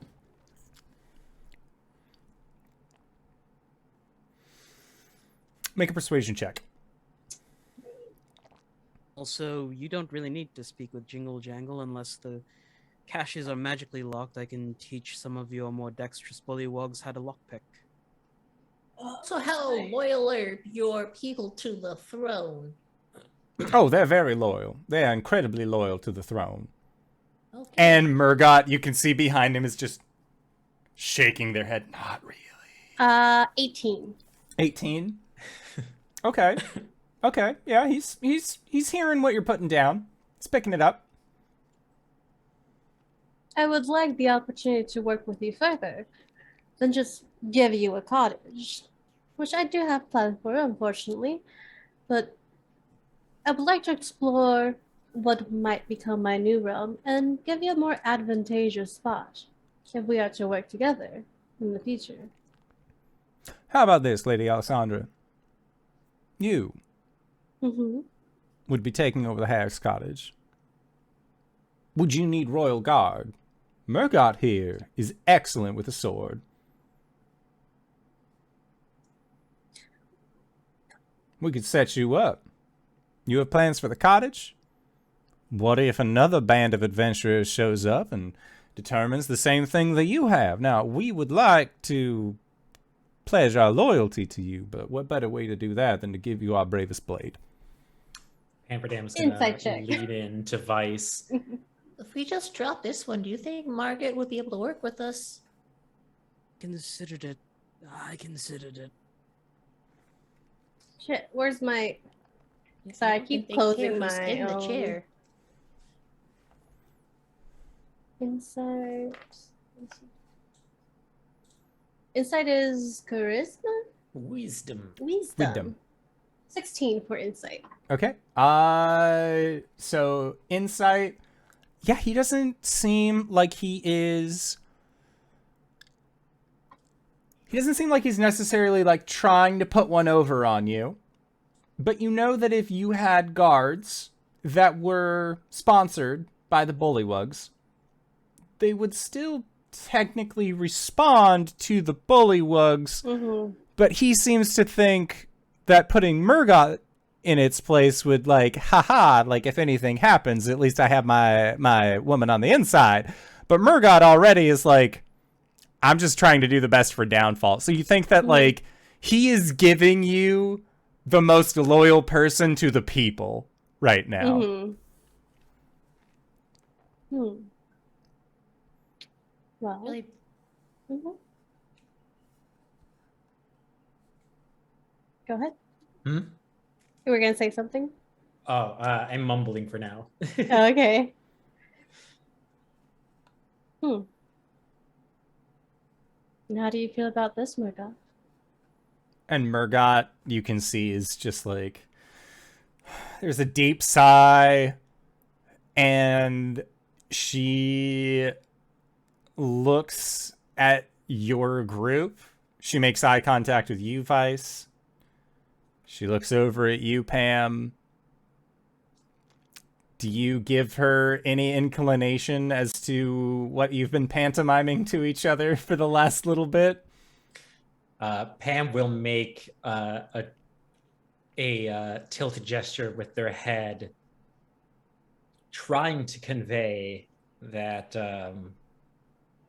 they would like to make a move and need some support.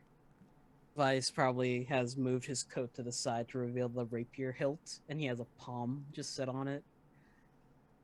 All right. Copperclaw is just waddling towards the door with their bulky body. To like shut it ever so.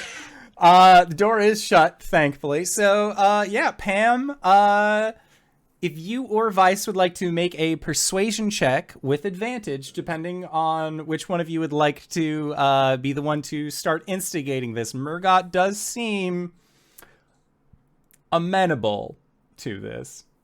I got +5. Where are you at? +7. Okay, take point. Alessandra's just leaning against her staff. That is a 25. 25? Okay. Yeah, so, again, King Illig, he's speaking of this, Alessandra. With the insight that you had previously, you gave it 15 days. Right now, you're giving it about 15 seconds, as in a flash, Murgot pulls their blade, and you see raises it with Illig, like, fingers steepled, like, what could possibly go wrong? Blade comes down. Vice quickly, like, shoulder. Like, she has given the signal. We're not going to roll for initiative on this because it's going to happen very quickly. But I feel like this all happens in the span of, like, again, 10 seconds. And you just hear Illig, the only crime I ever committed was loving my country too much. And regicide. Stop breathing. What a wonderful surprise. And Murgot, like, looks at your group and just nods. Thank you. Yeah, that was... Oh, by the way, walks over, hands her a pouch. Lowry sends her regards. They're more for your indigestion. A blessing. Now, Your Majesty, would you like to further this conversation? I am no majesty. And you see that they, like, have started eating the mint. I was for the people. For the individuals of Downfall, first and foremost. I will be a leader. There will be no more kings. No queens. We will decide things democratically after I make a few changes and alterations. The first and foremost, if you need swords, you have them.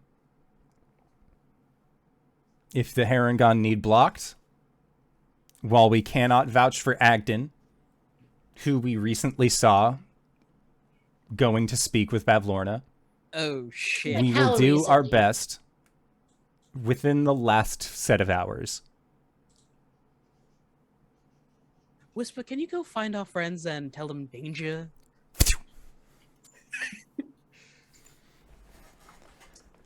Hey, Pam, you know what's hilarious? What? I can telepathically speak to both Lowry and Clout. At least we're giving Whisper something to do. Also, Bless him, he tries so hard. Sorry, you were monologuing about turning this theocracy into a democracy. If that is the words that you use, yes. I would Right on. recommend keeping the throne until this overturn is complete, so that we don't have to worry about any insurrections with inside your own people. The fighters of the Bullywug Kingdom respond to me strongly. We will have your back. And if you decide to make this country your own, know that you would be wise not to cross the kingdom of Downfall.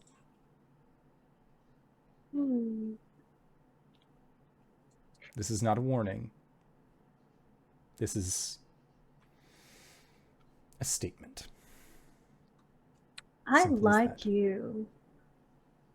I will take that statement to heart.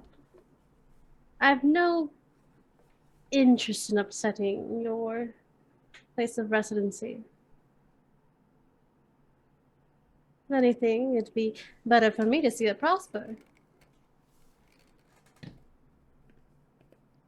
To which Murgot extends their hand towards you. Then it She'll is a deal. extend a hand. Mm-hmm. Shake with a little bullywug hand. And as your hands clasp and shake, upon the wind, you hear the words reciprocity. The fuck? Whisper left. Yeah. It just seems like as this hag deal is formed. Anywhooms, Don't play We're about shedding that. leaves. Clout, you and Lowry surface from this yucky lake. The wounds that you have suffered from this harpoon, man, like you're gonna have to really clean those out later because this water's fucking fetid. It's not good by any means, and you have several open wounds now. But when you surface, the bullywugs that were there address you and with a brief, What? What do you think you're doing there under the water? It's dangerous down there. The merfolk inside. Lowry's not turning back from a crocodile, is she? Not yet. She's still got HP to spare.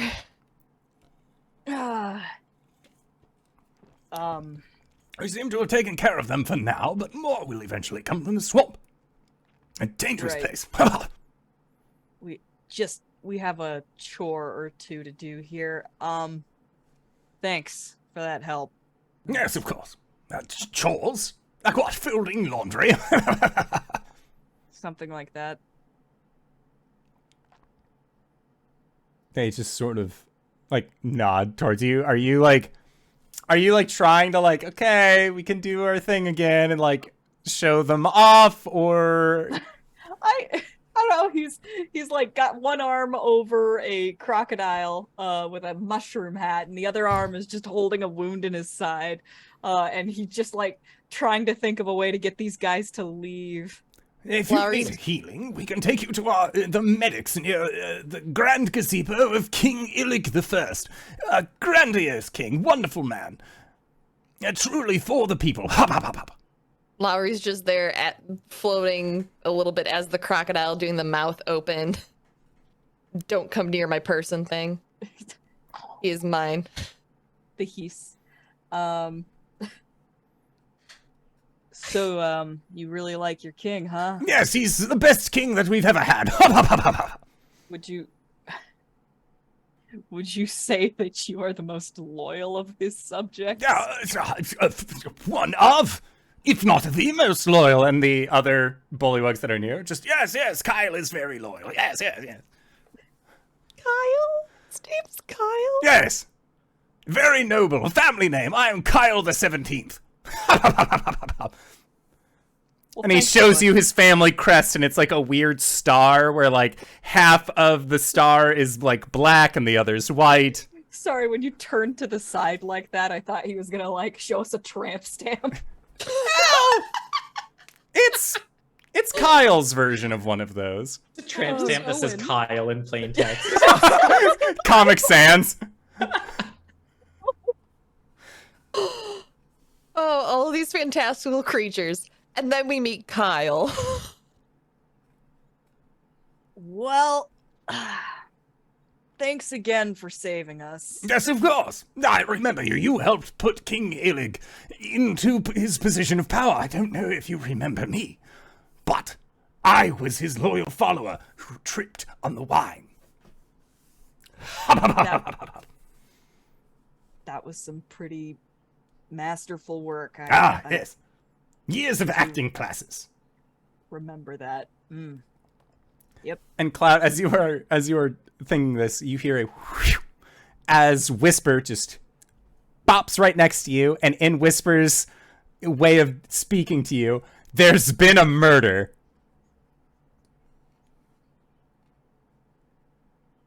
All right, Whisper, lay it on me. The king is dead. Murgot betrayed him. The king is dead. Long live the king. That's some interesting news, Whisper. Thanks for sharing. Hey, Kyle, you might want to go home. That seems a rather brusque way to speak to someone upon the king's requested military. Well, Whisper just got back from where Illig is, and he needs help. Of course. Thank you. We will be right there. Come, my fellow Bullywug Knights. And like you just hear this as the group swims in the direction of the grand gazebo where they last saw the king. All right, let's get this done as quick as possible. Lowry will start towing injured Clout back into the water. Okay, yeah, you guys are able to then swim back down towards the bottom. You don't see any large shadows or vicious-looking things making their way. And then towards the point where you see where Clout had described, there appears to be a, you can tell that there's a current of water. There is a long, metal tube that ends in a grate. And the grate has the water that is just, being pulled into it. And it's magic? To some degree, yes. Dispel magic. Okay. So, dispel magic. You will need to make a roll for this. Okay. What kind? It would just be, I believe, an intelligence roll for dispel magic. Okay. Spellcasting modifier, sorry. That one, yes. Thank you. That seems better to me. Yeah, okay, let's do that. Blop 15. Okay, 15. Yeah, as you hit it, you, under the water, hear this, like when you hear, an old engine that's, starting up and it's making those, burpy noises, and then it just dies. You see that current just ceases, and then you start seeing the displacement of water as water begins to come back into the lake. Go the other way. Alright. He's gonna look to Lowry and give her a thumbs up. Toes Clout away. Okay. Gator style. So you've towed Clout away. Is that a log in the water, or is that Lowry Moon? No one will ever know. So stealthy. Okay, so yeah, you guys make your way back up to the top. Alessandra, Pam, Vice, your meeting with Illig went about as well as you would have assumed that your meeting with Illig went. By the time that you were done talking, a new leader has been installed, almost de facto, into the Bullywug Kingdom. As you have sent Whisper off, are you just immediately leaving this place? Vice picks up King Illig's head and takes it with him. Are you decapitating this man? I thought we killed him. Yeah, I figured he was already decapitated. Yeah. I mean, I assumed you stabbed him a bunch, but are you sitting there being like, well, there's only one way to do it? Oh, okay. So this isn't a Marie Antoinette. This is a No, Julius because I thought Murgaugh got him from the... Yeah, just With I a also was sword? picturing a beheading. Well, I was okay. I was okay. imagining just a clean You know what? If everyone assumed it was a beheading, we will just call it a beheading. Rule of cool. They're dead. It doesn't matter.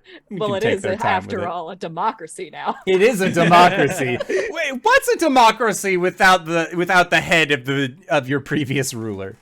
So we have to mount this outside, right? Yeah, I think so. Tradition mandates it, and I'm a stickler for Murgaugh tradition. says that she will take care of it. Oh. Also, did we have a planned rendezvous point post these plans? Oh, yeah. Vice puts a finger up to his lips, and there looks like a... How to describe it? It's a rectangular device with a antenna sticking out, and he clicks the side. Hey, Lowry, Clout, when you're done there, we should meet back up, not by Old Bacchus. How about the house by the mushroom field? Across from Old Barclay. Yeah. not my favorite meeting point, but I guess we can make it work. We'll Yeah. be there healing up. Healing up. What happened? I'll explain later. I was a crocodile. Metal. No, it was definitely organic. Bless You're you. having a Lowry problem Moon. with metals? No, I think they were attacked. We should hurry. But you could do this all along? Yeah, you never asked. You're a butt. It only lasts for the next hour. Bye. Could we hear that too, or was that you one-weighing to that? It's me one wing to them. It's part of my soul knife abilities. Gotcha. Okay. Well, if we need to hurry, we should head to the next location then. Okay, so Clout, you and Lowry are able to quite easily, again, there's no one stopping you from doing this. You make your way over towards the house nearby Old Barkless, and looking over towards Old Barkless, you can definitely see that tree still has like the jagged Tim Burton mouth, and like it's not really paying you too much attention. You're not near enough to it that it's even in its radar, and the sprites that live inside of the tree, remembering that you killed one of their friends, are also giving you quite the wide breath as you make your way into this house to begin resting. You're there for maybe 10 minutes before the rest of the group ends up meeting you there. How bad does Clout look? He's at about a quarter health right now. Okay, take back. If you would like, this would also be a good opportunity for short rest. If you would Yeah, prefer I'm to planning on a save short rest here. That's a spell good idea. slots. Okay.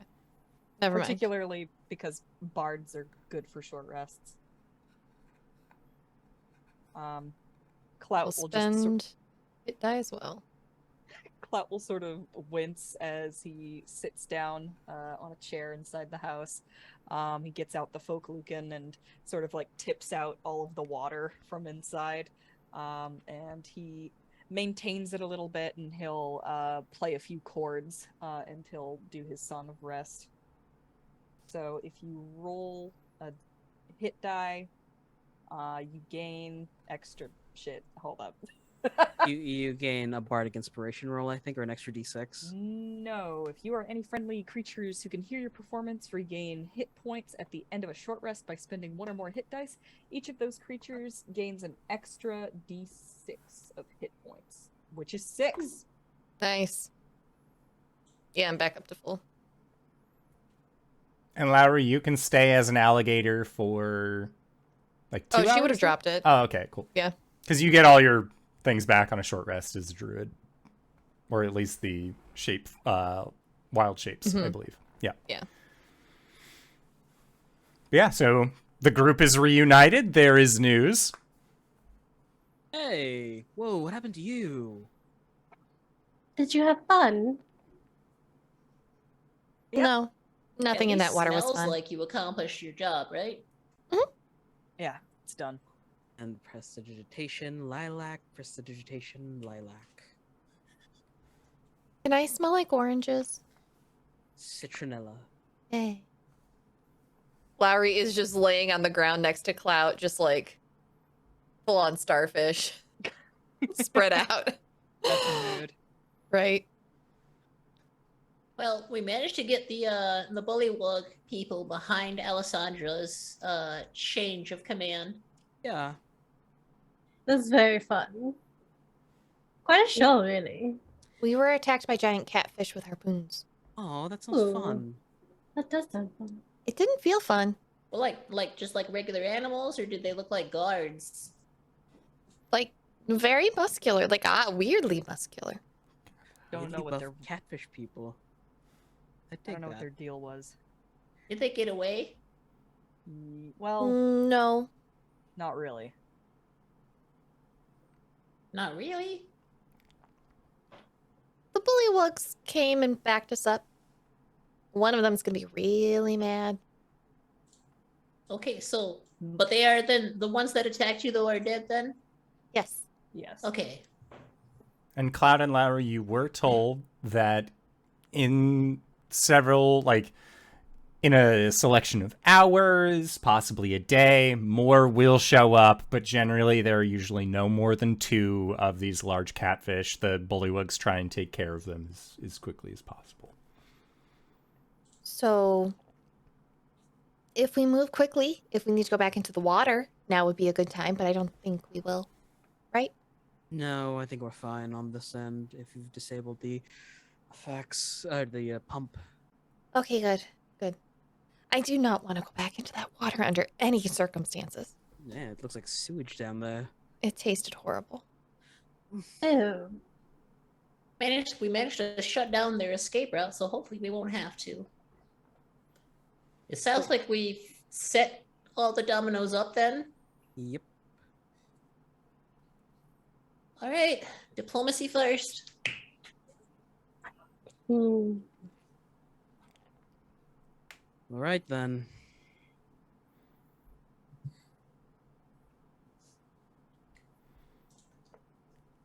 Okay. Pamper. Yeah, Vice starts leading everyone. Sounds good. So, yeah, after you take your short rest, it does not take much longer. Unless you are wanting to, careen down these chains, the easiest way to get to Bavlorna's hut is going to be going through the water. As you do not have you did not have access to a boat this time. If you'd like to go around, find a boat again, that would just add more time onto it. But honestly, that's something you'd all be able to do. No real issue. So you're able to get to Bavlorna's cottage. You arrive. Just a quick knock on the door. Mm-hmm.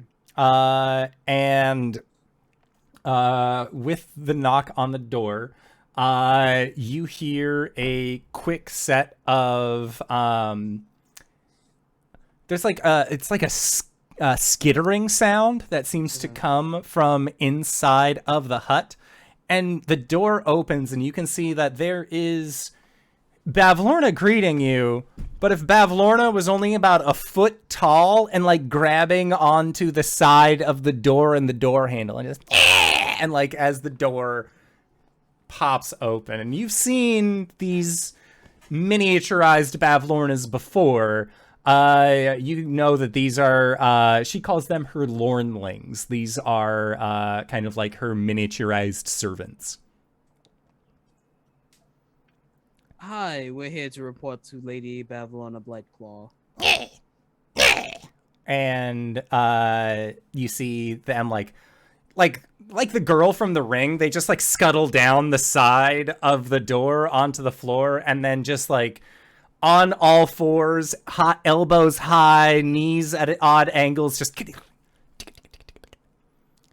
just run up the side and then you hear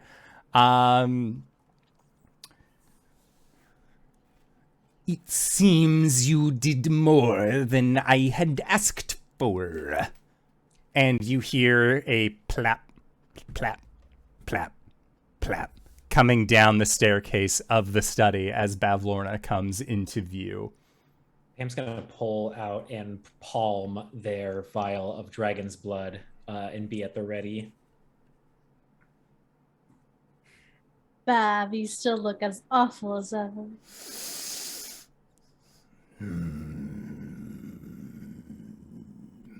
Ali, to what do I owe the displeasure? Many things, mostly because I like bothering you. And you see that like she is snarling at you, and she looks at the rest of you. Did you bring what I asked for? Sadly, we were only able to retrieve the paintings. Vice will start pulling out the canvas out of his bag. The unicorn horn was lost to us while escaping your sister's domicile. You say escape, as if I could not tell my coven has been broken. You should have told us that we were going to have to deal with an Oni child. And you see that she gets a wicked smile. It was a bit of a surprise. I do not know what spurred young William to attack, but he did so. I assume your sister's death is the outcome of that. Roll a deception check. Okay. It's all half-truths, baby! Okay. What do I need God, to prepare I and in hope what she order? has higher than a 30. She does not.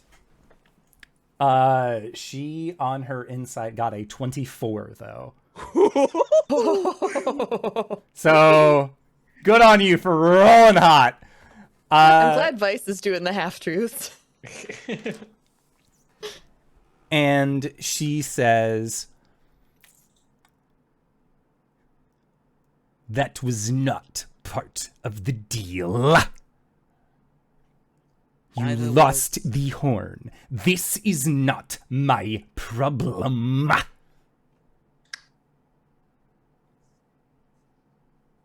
I can't remember if we decided to give back her Book of Bad Blood.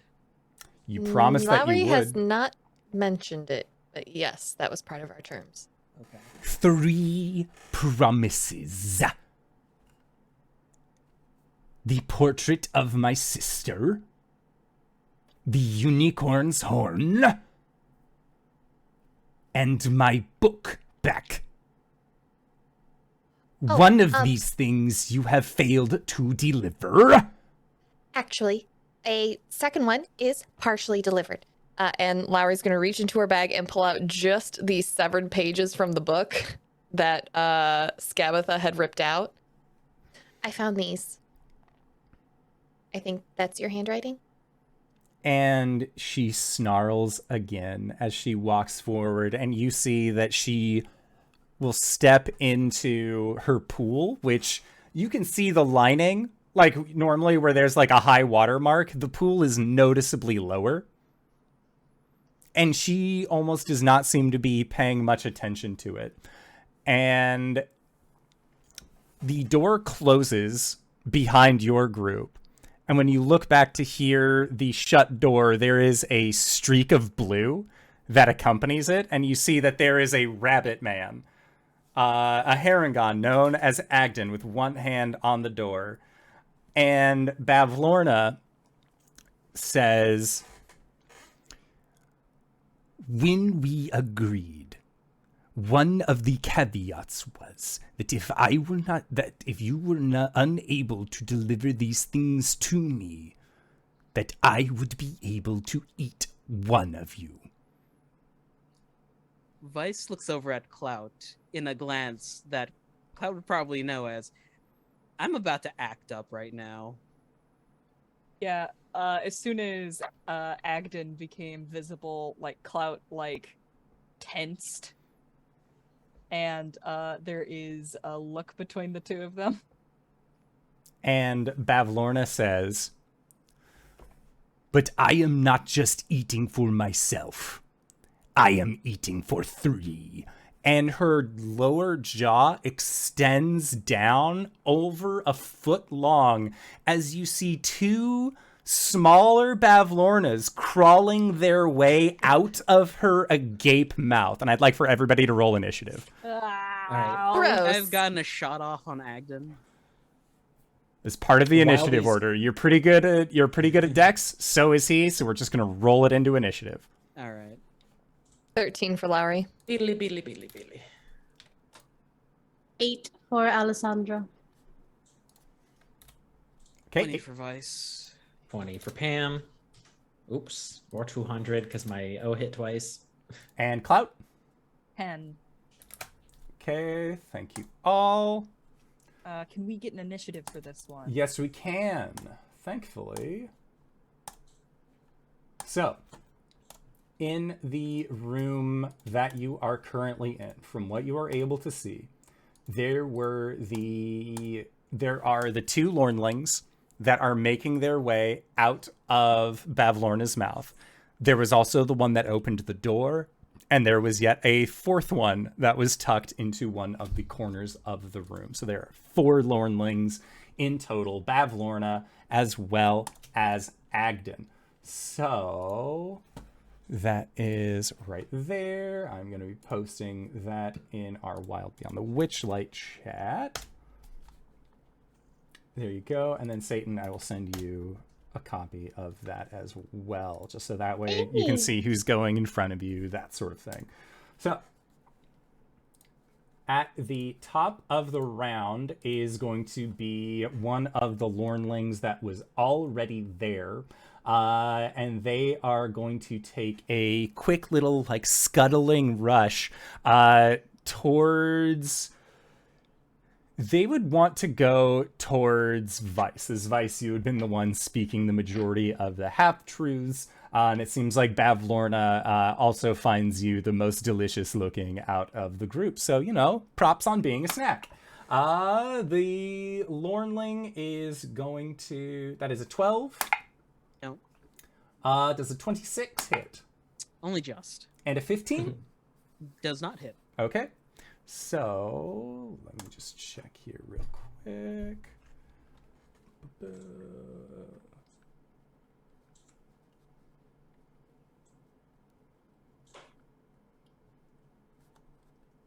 Okay, so they are going to slash you for, or like stab out with their little tiny like gremlin-y hands for 8 total piercing damage.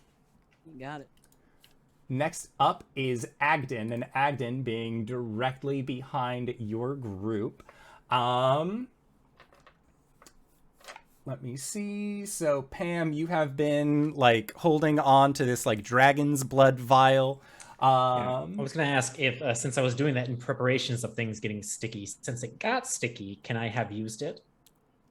I would say yes. I'd say that's totally fine. Let me see. So then visually, as those things were crawling out of Bavlorna and starting to make their appearance, Pam immediately slid stuff on their thumb and ran it along their dagger. For sure. Which now has like a frosty appearance. Okay. Dramatic confusion. Sounds good. Yeah, they are going to, as you ignite this, they are going to try and stick you with their branding iron. All right, they will roll with disadvantage because my steel defender is there for interference. Okay, so that is a 13 to hit. No. Okay, sounds good. So, seeing as how this is ineffectual, they are going to try and... He's going to try and hit the steel defender. Oh, okay. Seeing as how it is in the way. That's a 9 to hit, though. So Agden goes to Brand, and Clapperclaw just, not this time! And, like, he, like, dodges out of the way. Like, he is loving this new body that he has found himself in. Vice, it is your go at the top of the round. Inside of this room, effectively, you all, like, ranged attacks, you can hit anybody that is currently in this room. Nobody is going to be outside of your distance. You know who's in melee with some of my friends? Mr. Longscarf himself. Mr. Mr. Professor Colonel Longscarf. Daddy Longscarf. If Agden is near close, like within stabbing distance. Oh, yeah. He definitely can be. You will provoke an attack of opportunity from a Lornling to attack him, though. Bonus action disengage. Okay. That you can do because of rape. Next to Agden, and the gun comes out. It's just a point-blank shot that I'm flavoring. A melee attack that I'm flavoring as a point-blank shot. Okay. Agden, buddy. This is a natural 20 for a 27 to hit. Yeah, that'll do her. Oh, critical sneak attack. Yep. That's... And as crits go on this channel, you roll double the dice. I do. And that includes the sneak attack. Okay, so 18 points of psychic damage. Okay. And a whopping 11 points of sneak attack. Agden like takes this, and you can see like blood just gushes like from mouth and nose combined. Hi, Agden. I said I was going to get you. Oh, the fastest thing alive! I thought that was a hedgehog. My name is Agden Longscarf, and 5 years ago. I was struck by a bolt of lightning. You wouldn't be far off. Okay, so that was Vice's turn. Pam, it is your go. It's Pam's go. All right. I'm gonna let the Steel Defender go first, as Pam is mounted on this thing behind Clapper, and is going to have it move through everything and direct itself towards Bavlorna. Okay. And as it gets closer, Pam will leap off with their frosty dagger and try and land a hit in this hag. Okay. 24 to hit. That'll do her. All right. Spending a spell slot and sending some additional arcane energy coursing through their blade. Like a little, like an artificer smite? Yeah, artificers get smite. Amazing. So channeling divine energy as well as the icy energy provided from the dragon's blood. Let's see all the damage I'm going to do. It's all a bunch of like small dice though. So Hey, Stab damage. all right, so 5 piercing plus 4 ice or cold Okay. plus the smite, which is nice. 7 radiant damage, and now she is glowing and cannot turn invisible. Okay. Sounds good. So, Pam, you stab into her, and there are still the 2 little Bavlornas that are emerging from her gullet. And they, being directly engaged with you, are going to take their little stabby hands attacks towards you. Stabby hands. Okay, so the first one, a 10 probably doesn't hit you. Nope. An 11 doesn't hit you. They're also all rolling with disadvantage because of the adjacency of my defender. That's fine. Another 11 doesn't hit you either. So Protect me, Clapperclaw. so the first 3 in Clapper just don't hurt new daddy, and like he like bashes one of the Lornlings. And then the second one will try and strike you. So that was an 18 on the first one, and that is with disadvantage. So Clapper's like focusing on one of these Lornlings. That is 10 points of piercing damage on the first hit. Second is a 19 to hit again with disadvantage also for another points of 10 piercing. And then a nat 20, but with disadvantage, means that it's a 26 to hit for 8 points of piercing damage. As this little, like, knife hands motherfucker just, like, and, like, starts clawing out towards you. Now, let me see here. At the beginning of Bavlorna's turn, she does not recharge her ability. However, she is going to try and bite out at you, Pam. She will have disadvantage because of the Steel Defenders. Because of Clapper Noodles. Clapper Noodles, so that is a 19 to hit with disadvantage. Ooh, this disadvantage is really helping me out right now. So that would be for 12 points of piercing damage. Okay. And okay. you are considered grappled. Okay, well, she's grappling a bleeding out unconscious Pamferdam. As her bonus action, true to her word, she is going to use her swallow ability. And you just watch as she bites into Pam, rears back, and just in he goes. The swallowed creature is blind and restrained and has total cover against attacks. And you see Clapperclaw pause and just begins like shaking. Just no! And Do I he take any is damage from being swallowed? no, as that is part of the attack. But at the start of each of your turns, that is when you will start taking damage. Y'all got one fucking turn. Did me turning the camera off change our layout? It did not. You're fine Okay. on that one. I'm in a tummy. Yeah, so that is Bavlorna's turn. Lowry, you just watched Pam. Stab, stab! Bunch of little quick Lornlingy knife hands, and then Bavlorna just, She's no longer glowing. That definitely breaks my concentration. Yeah, he got swallowed.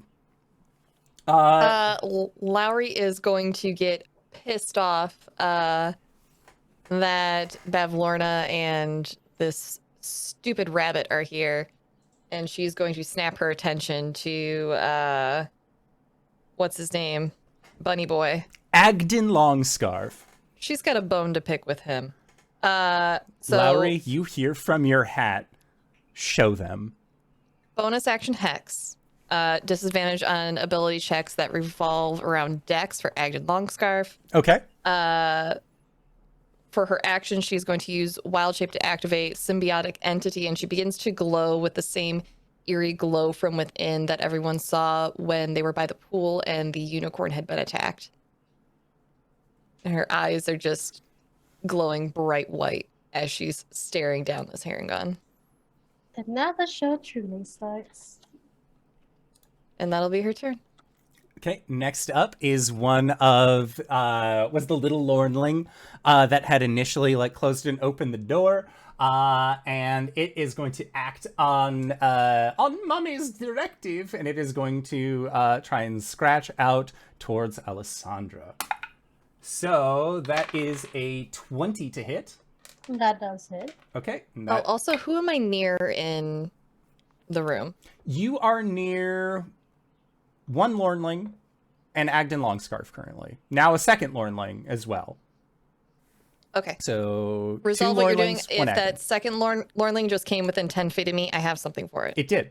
As it rushed towards Alessandra to do a stabby, and Alessandra, from the stabby, you would take 8 points of damage as its little knife hand just, yeah!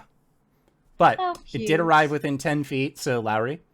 Okay, then I'm going to spend my reaction, and it is going to take double damage of my Halo of Spores feature. What does that do?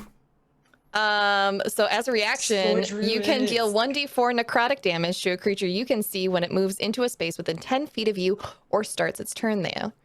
If it fails a con saving... Okay, so it has to make a con saving throw, DC 14. Okay. If it fails, it's taking 3 Fuck points some of spores. necrotic. Okay, and that got a 12 on con. Cool. 3 points of necrotic. Okay. You take 3. And then its second little knifey hand, Alessandra, that is a 19 to hit That does hit. for 10 points of piercing damage. And then a natural 20. Ow. It's just, yes! They are going buck wild on these. And then that is going to be for 12 points of piercing damage. It's okay, y'all. It's just our first hag fight with her, so when we fail and try the second time, it's going to be great. Okay, so Clout, it is your turn. Similar to what the other party saw, you just watched Pam, stab, stab, and then little knife hands just filling him full of holes. Bavlorna, hop. Boy, oh boy, this looks fucking great. Clout's gonna run forward and just try and, like, punch her in the stomach. Okay. So that's my action. 12 to hit? A 12 does not hit. Alright. Oh, she's got abs. Let me double check something.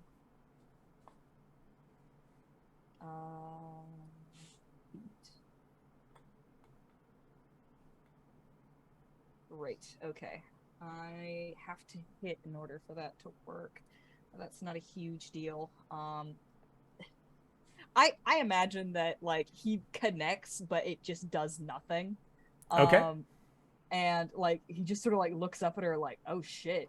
And for his bonus, he's going to activate the Eldritch Claw. Okay.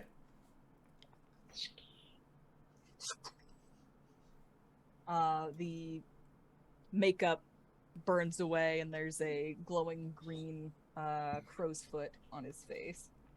Sounds good. That's all he's got. Excellent. Alessandra, it is your turn.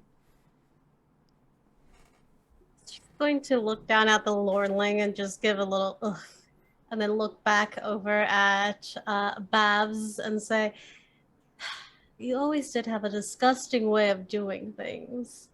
And from her hand, her claws turn like more like jagged and like tough, and you see like this black necrotic power swirl around it as she thrusts the hand towards Bav, and I need her to make a Constitution saving throw.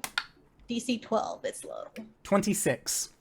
That does, but she still takes half of 8d8 necrotic damage, Okay. which will be a total of 21 points of necrotic damage. Half to 10? No, it's 42. Oh, okay. Half to 21. Dang. Okay. Woohoo! Sounds good. Yeah, so she just takes it, and you can see that, like, her skin, like, where she's been hit with this necrotic energy, like, immediately dries up. And Yeah. she's, like, she goes to, like, lower it to the position where the water used to be, but that water, again, is draining out of the pool from what you guys have set up. And she's just gonna, you can't see it, but there's, like, this look of, like, this feeling of anger coming from Alessandra's like, I'm going to teach you what happens when you mess with my haggling. Okay.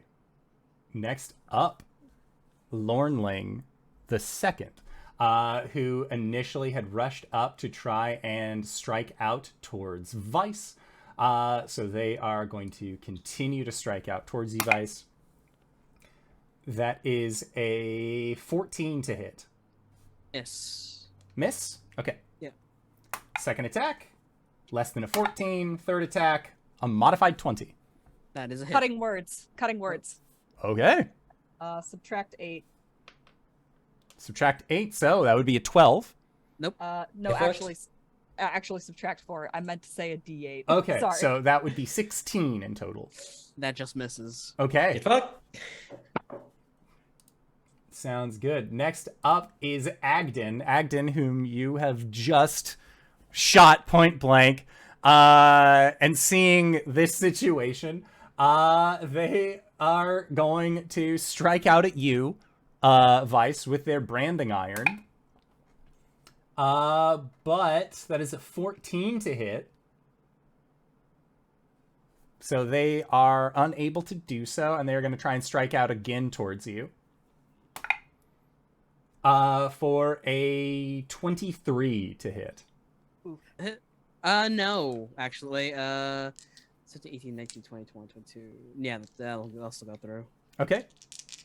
Sounds good. So you are going to be taking 9 points of fire damage Owie. as you are magically branded. And as Agden gets you with this magical brand, you watch as he disappears directly in front of you, but you can still feel this brand. For the rest of you, you can all still see Agden, but it would appear as if this branding iron that he has stuck you with is causing him to be obscured from particularly your vision. He is then going to try and get the hell out of Dodge. He's going to run around the side. Normally, he would provoke an attack of opportunity from you, but Lowry, you are directly on him as well, if you would like to have anything to say about that. Take the shot. Wouldn't it still provoke, but at disadvantage? Yes. Because he is I'll in look the... up- flailing in the air. Just I'll look at the exact ruling on that, but I'm pretty sure that invisibility is just disadvantage on everything. Or on attack. I'll take your word for it on this one. I would like to. Can I try and hit with my quarterstaff? Yes, you can. Okay, that's a 7 to hit. It's not going to hit. 7 does not hit. It's a swing and a miss. Oh, that you can see. You were right. Now you can see. Okay. I Yeah. was wrong. So Agden quickly skedaddles as Lowry, you try and strike out against this, and now he is on. He has placed himself, like the Lornlings are there, and then he is far enough away that he is not within melee of any of our main crew at this point. That was it for Agden. Vice. Vice, also, you have seen Pam just get swallowed. If anyone is Question paying- real quick before. Does hitting Bav with anything make her try regurgitate Pam back up? Not that you are able to see or tell from. Okay. And Her based stop on being alive. yes, that is a very good option to have her regurgitate. I'm just asking because of the different monsters I've run that swallow. Yes. No, this swallow ability specifically does not have that caveat. That's ridiculous. Some Fae bullshit. Help. Yeah. Anyone paying attention to Vice, he shifts the psychic blade to overlay across his amethyst arm so it turns into claws. He's looking around wildly, just Agden, where are you? And the rest of you see Agden's eyes like get a little wide and like look at his brand and like, oh thank God.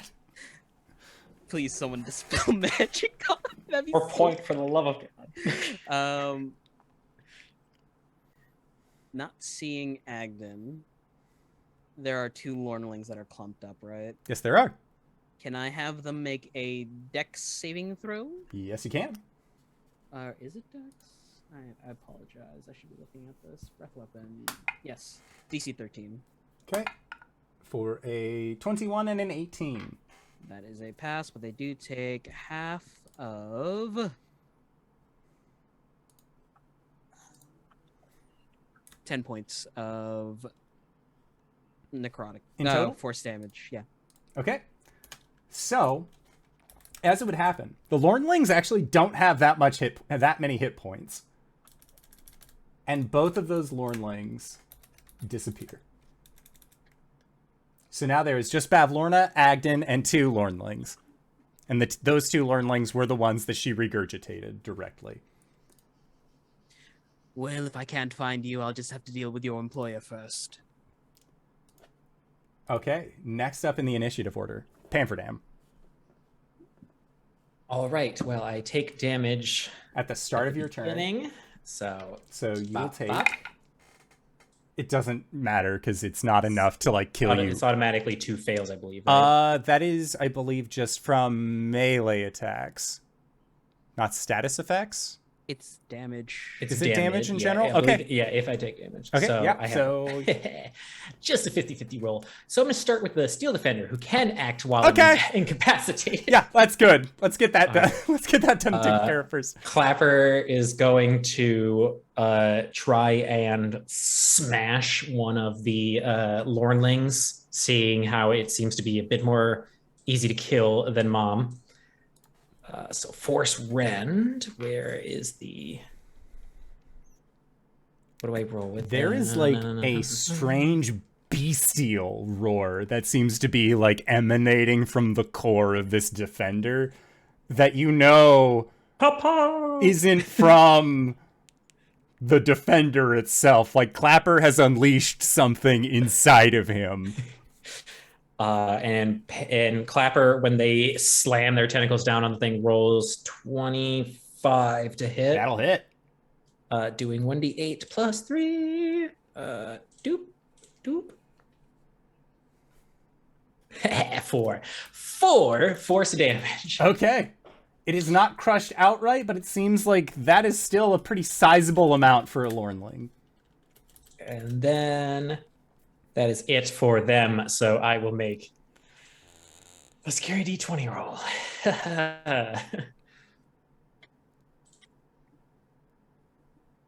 1 success. Okay. Cool. And that's Pam and Clapper. Alrighty. So after Pam is Bavlorna's turn. And Bavlorna, seeing Pam directly in front, her Lornlings are going to strike out against Clapper. As she's like a little like, what the fuck is this thing? So they all have disadvantage striking Clapper, or they have regular striking Clapper? When attacking this defender itself, it does regular rolls. Gotcha. So that is an 18, a 16, 16 and the 18 hit. and a natural 20 on the third attack. Cool. So if Clapper survives, by the way, everyone, this does extend to everyone in the party. If you're within 5 feet of Clapper, they can impose disadvantage on people attacking you. Okay, so first 2 attacks. First attack is 9, second attack is 7, and the third attack was for 13. Clapper Claw has 2 hit points left. It is the second Lornling who is going to attack also the Steel Defender. That's a nat 1 on the first attack. My son! Another natural 20. So I believe that's going to be more than 2, as they're rolling a minimum 2 dice. Yep. Clapper Claw's body starts to disintegrate and shatter into small shards of metal, wood, and fabrics and stuff. And there's just a bag of holding on the ground. Yep, the skull cracks and then boop, like does what they needed to. And then they are going to attack Clout with their third and final attack for another natural 1. Next up is Bavlorna, who still grab this bag. has eaten our dear Pamferdam. She is going to make a bite attack towards you, Clout. Oh, that's a natural 20. I love this dice tonight. This dice is my friend. Maybe not your guys's, but it's mine. So Clout, that is going to be for 21 points of piercing damage. All right, that's And you are grappled. Coo. Although I believe that she can only grapple one target at a time. So she's currently grappled with Pamferdam because she has swallowed him. Ends the grapple when she swallows. So yeah, she is grappled with you with this bite. And then she looks over your shoulder and her face extends as she does, almost in a rubber band cartoon era, so that way she can look over your shoulder toward Alessandra, and she whips with her hand 2 fingers forward as she is going to shoot at you with her withering ray. Ooh. So Alessandra, that is a 14 to hit. That does not hit. Okay, so this beam of spell ends up coming towards you, and she is unable to actually hit against you. She is grappled onto Clout. She is still eating Pam, but that is all that she is able to do. Lowry, it is your go. There are no Lornlings currently around you. Agden is across the room, and you can see that this hag not only has swallowed this individual, known as Pamferdam, has dismantled Clapperclaw and has bitten onto Clout. All right. How far is Agden and how far is Bavlorna from me? They are both within ranged distance. You could easily make your way to either at this point. Okay. She's going to keep moving towards Agden. Okay. And she is going to try and hit with her quarterstaff. Please, dice gods, be good to me. Does a 14 hit? A 14 does not hit Agden as he blocks the attack with his smaller shield. Okay. Can I spend my reaction here for this round? Depends. What's your reaction? So it would be Halo of Spores again. Okay. I can use it. No, I have to wait until someone starts their turn next to me. Okay. Okay. But you are within striking distance of Agden, and Vice, while you are in this frenzy with this bejeweled dragon claw, you can see that Lowry is like striking against something that isn't there. And I would say Vice is intelligent enough to put 2 and 2 together on that one. Next up, Clout. Clout, you are currently being grappled by Bavlorna, who had swallowed your friend. You are also surrounded by 2 Lornlings and the remains of Clapperclaw, the Steel Defender. Version 3.0. Am I allowed to know if the swallow feature is tied to losing all your hit points, or is it just the next step after getting grappled? Like losing player hit points? Like if your hit points go to 0, she swallows you? Yeah. I would say based off of that I'll give you this. For a mechanical point, it is not tied to your hit points going to 0. And it looks like as much as she would love to try and eat all of you, there is a size category specifically that comes into play with her ability to unhinge her jaw. That's what I was thinking of. I'm going to cast Enlarge on myself. Okay. She just, like her jaw like stretches too wide. And she can only grapple a medium or smaller creature, so that's one way to break a grapple, as you just get fucking massive. She bit off more than she can chew. I'm just gonna double check and make sure there's absolutely no bonus action I can do here that would be helpful. Can't cast 2 spells in the same turn, so that's a no, dog. You know what? I can do? I'm gonna give Bardic Inspiration to Alessandra, who is right next. Wait, hold on. Do you actually do attacks? Yeah. Then you take it. You get a D8 that you can add to an ability check, an attack roll, or a saving throw. Okay. Within the Thank next you. minute. That's yours. Thanks. Wink. Finger guns. You End can't see turn. my wink.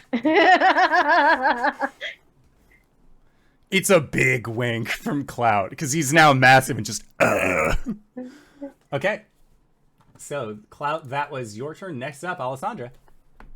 Her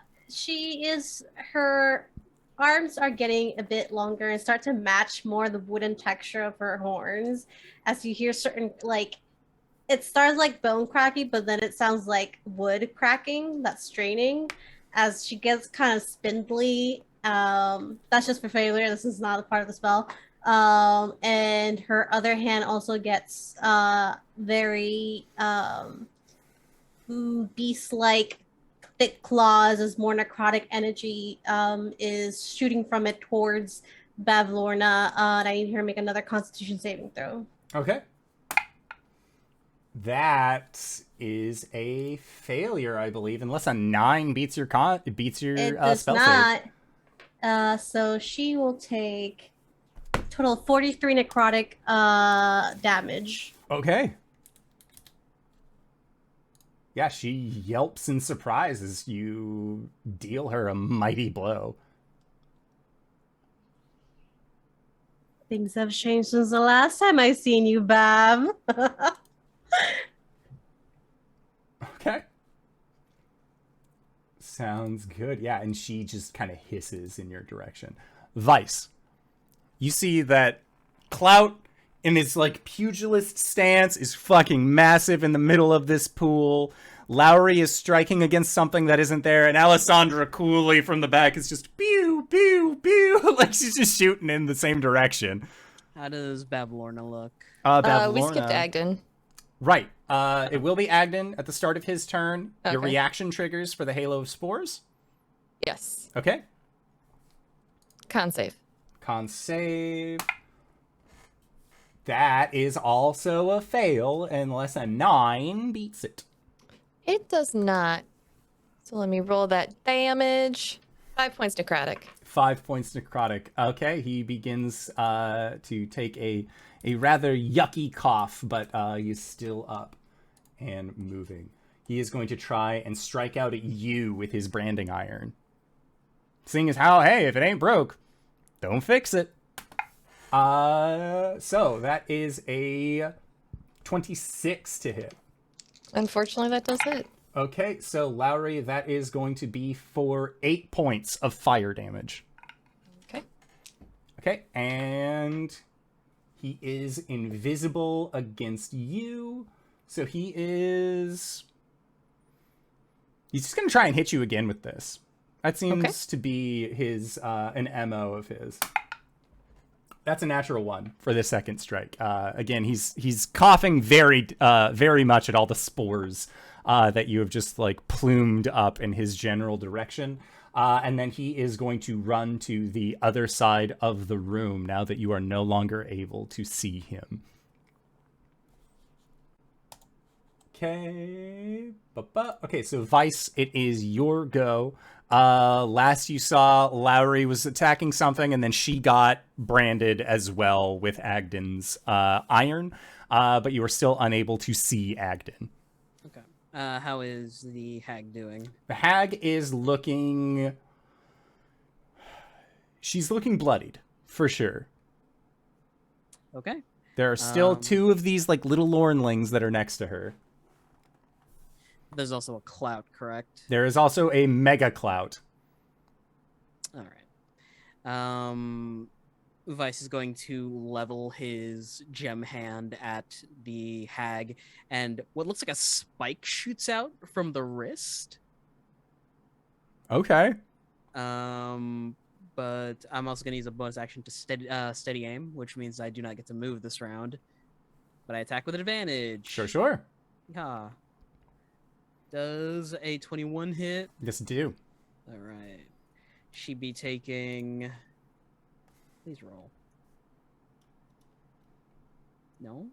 There we go. 10 points of psychic damage, followed by 4 points sneak attack. Okay.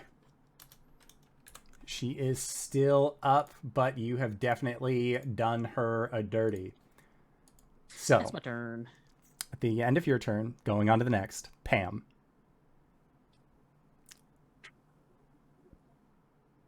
Pam is sinking in darkness. They can't move their body or make a sound or sense anything really. They see something walking towards them as if while they are sinking, they are on a different plane. The image of, well, what initially looks like a Mulan warrior with green skin, Mulan being the ethnic type of the humans in Malharand. They are dressed in robes and bearing the crown of the king of Malharand. But flicker in between that image and the image of what looks like a royal mummy dressed in gems and a ceremonial robe that has decayed.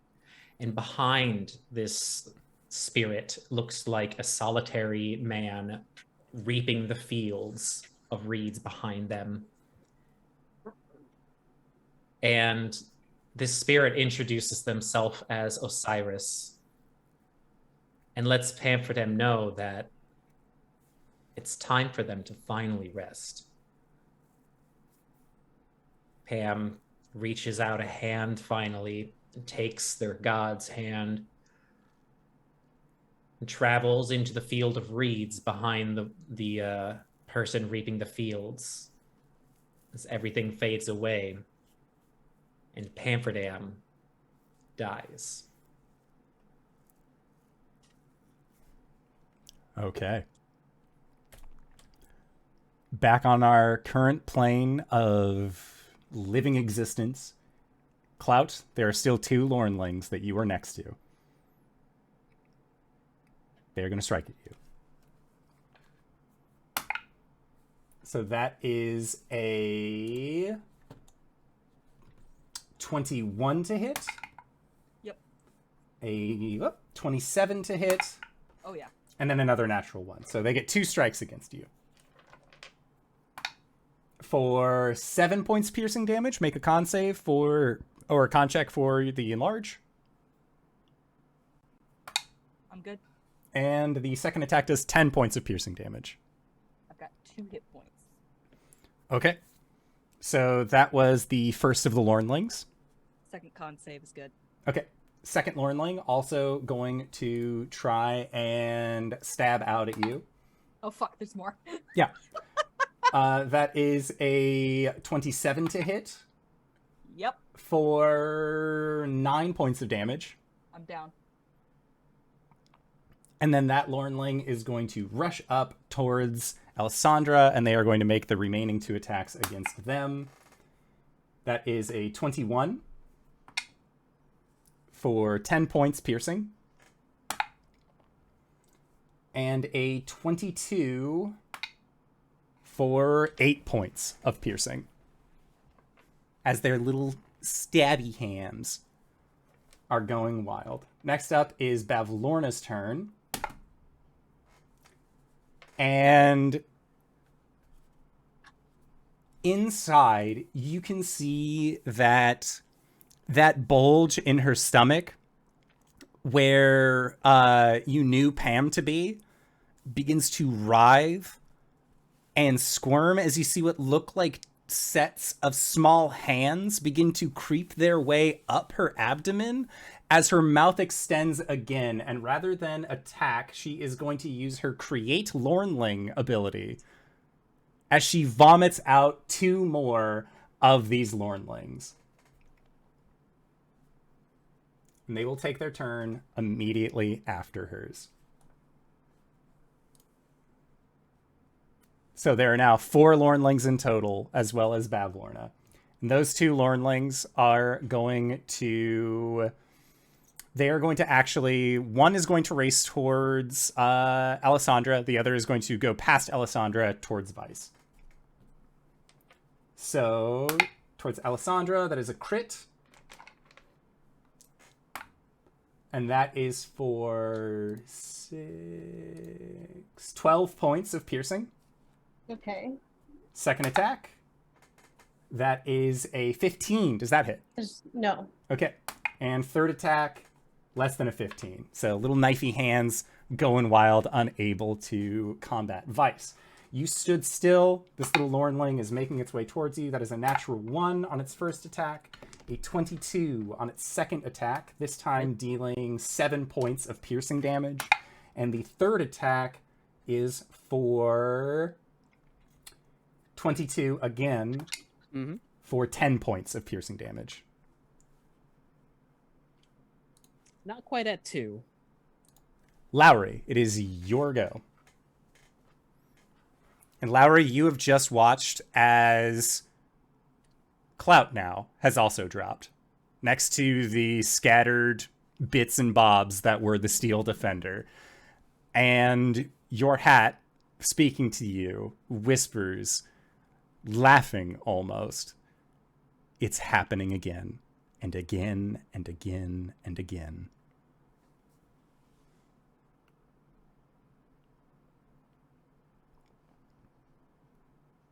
You're mute. There's the mute.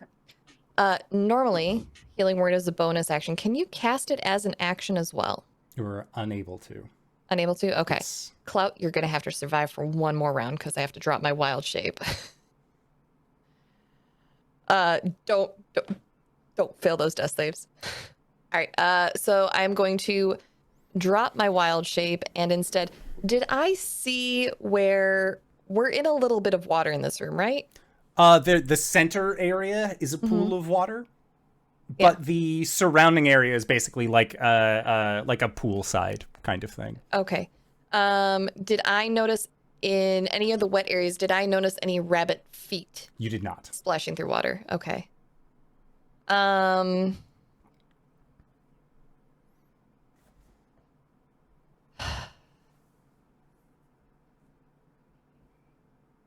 All right. Are any of my how many friends are within range of Bavlorna?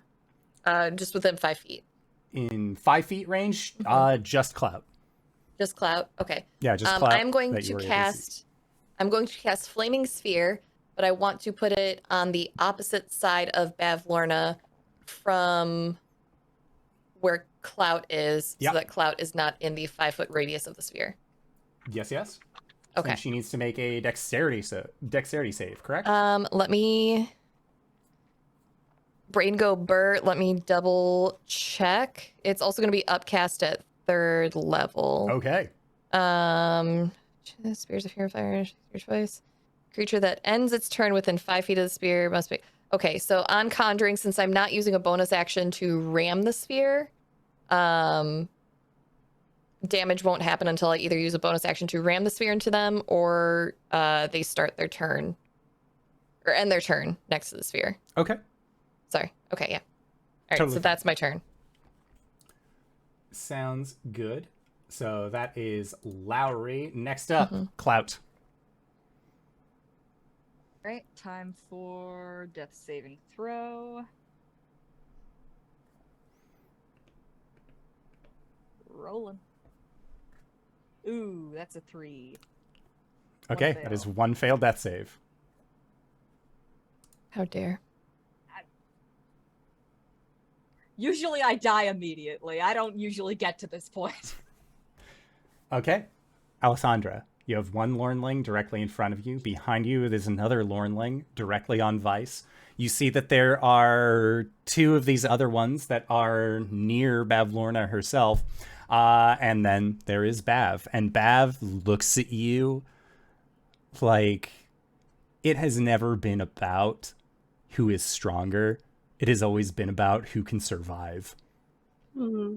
How bad does she look? Oh, she looks fucked up. Okay. She also has a flaming sphere directly behind her. Okay, so if I do something that's a 60-foot radius, I'm assuming that's gonna That would basically take be the entire everyone. room. That'd be Okay, everyone, so I'm yeah. not gonna do that. Okay. I mean, you could, But I just wouldn't stop you. But I am warning you will- that everyone is within that radius. I will then cast Light at 6th level, Ooh, okay. which will give me a total of 10d8. So she needs to make me a Constitution saving throw. She gets a 26 on her con save. That succeeds, but she still takes half of 55. So a total of 22 necrotic damage. No, 27. My bad. Alessandra, that look that she gave you was that it was never about how strong you were. It was her ability to survive. And you were proving that wrong with a 6th level spell. How would you want to do this?